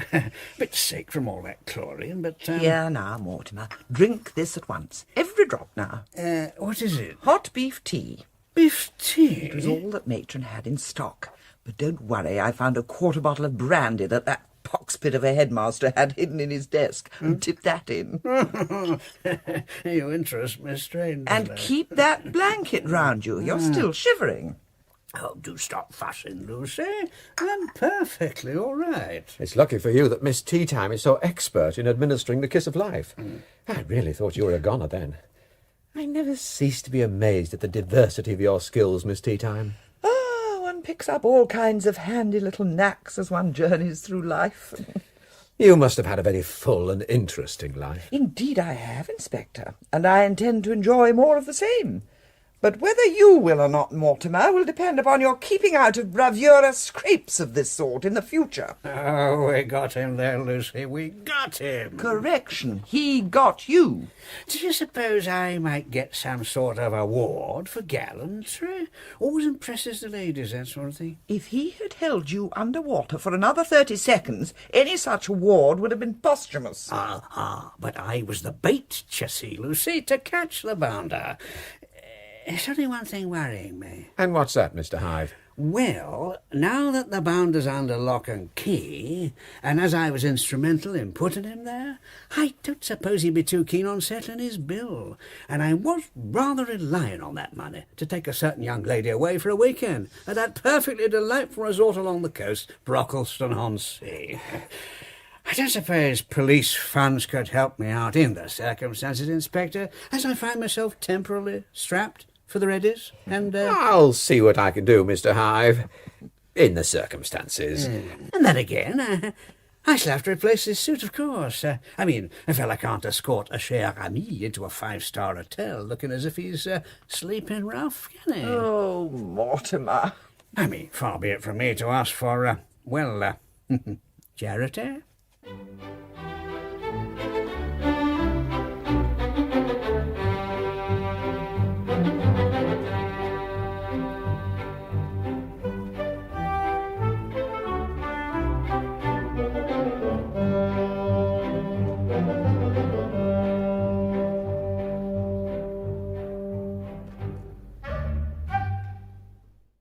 In Charity Ends at Home by Colin Watson, Inspector Purbright was played by John Rowe. Detective Sergeant Love was Paul Downing. Mrs. Hallam was Patricia Wilcock. Dr. Ferguson and Booker were Russell Dixon. Chubb was Graham Roberts, and Miss Teatime was Anne Rye. Mortimer Hive was played by Geoffrey Banks, Mrs. Palgrove by Rosemary Chamney, Helen by Catherine Hunt, and Sergeant Malley and Palgrove were played by Robin Polly. Mr. Clay was Peter Wheeler, Fry was Chris Hargreaves, Lintz was Dave Bond, and Pook was Peter Rylands. Charity Ends at Home was dramatised for radio by Christopher Dennis, and the director was Tony Cliff.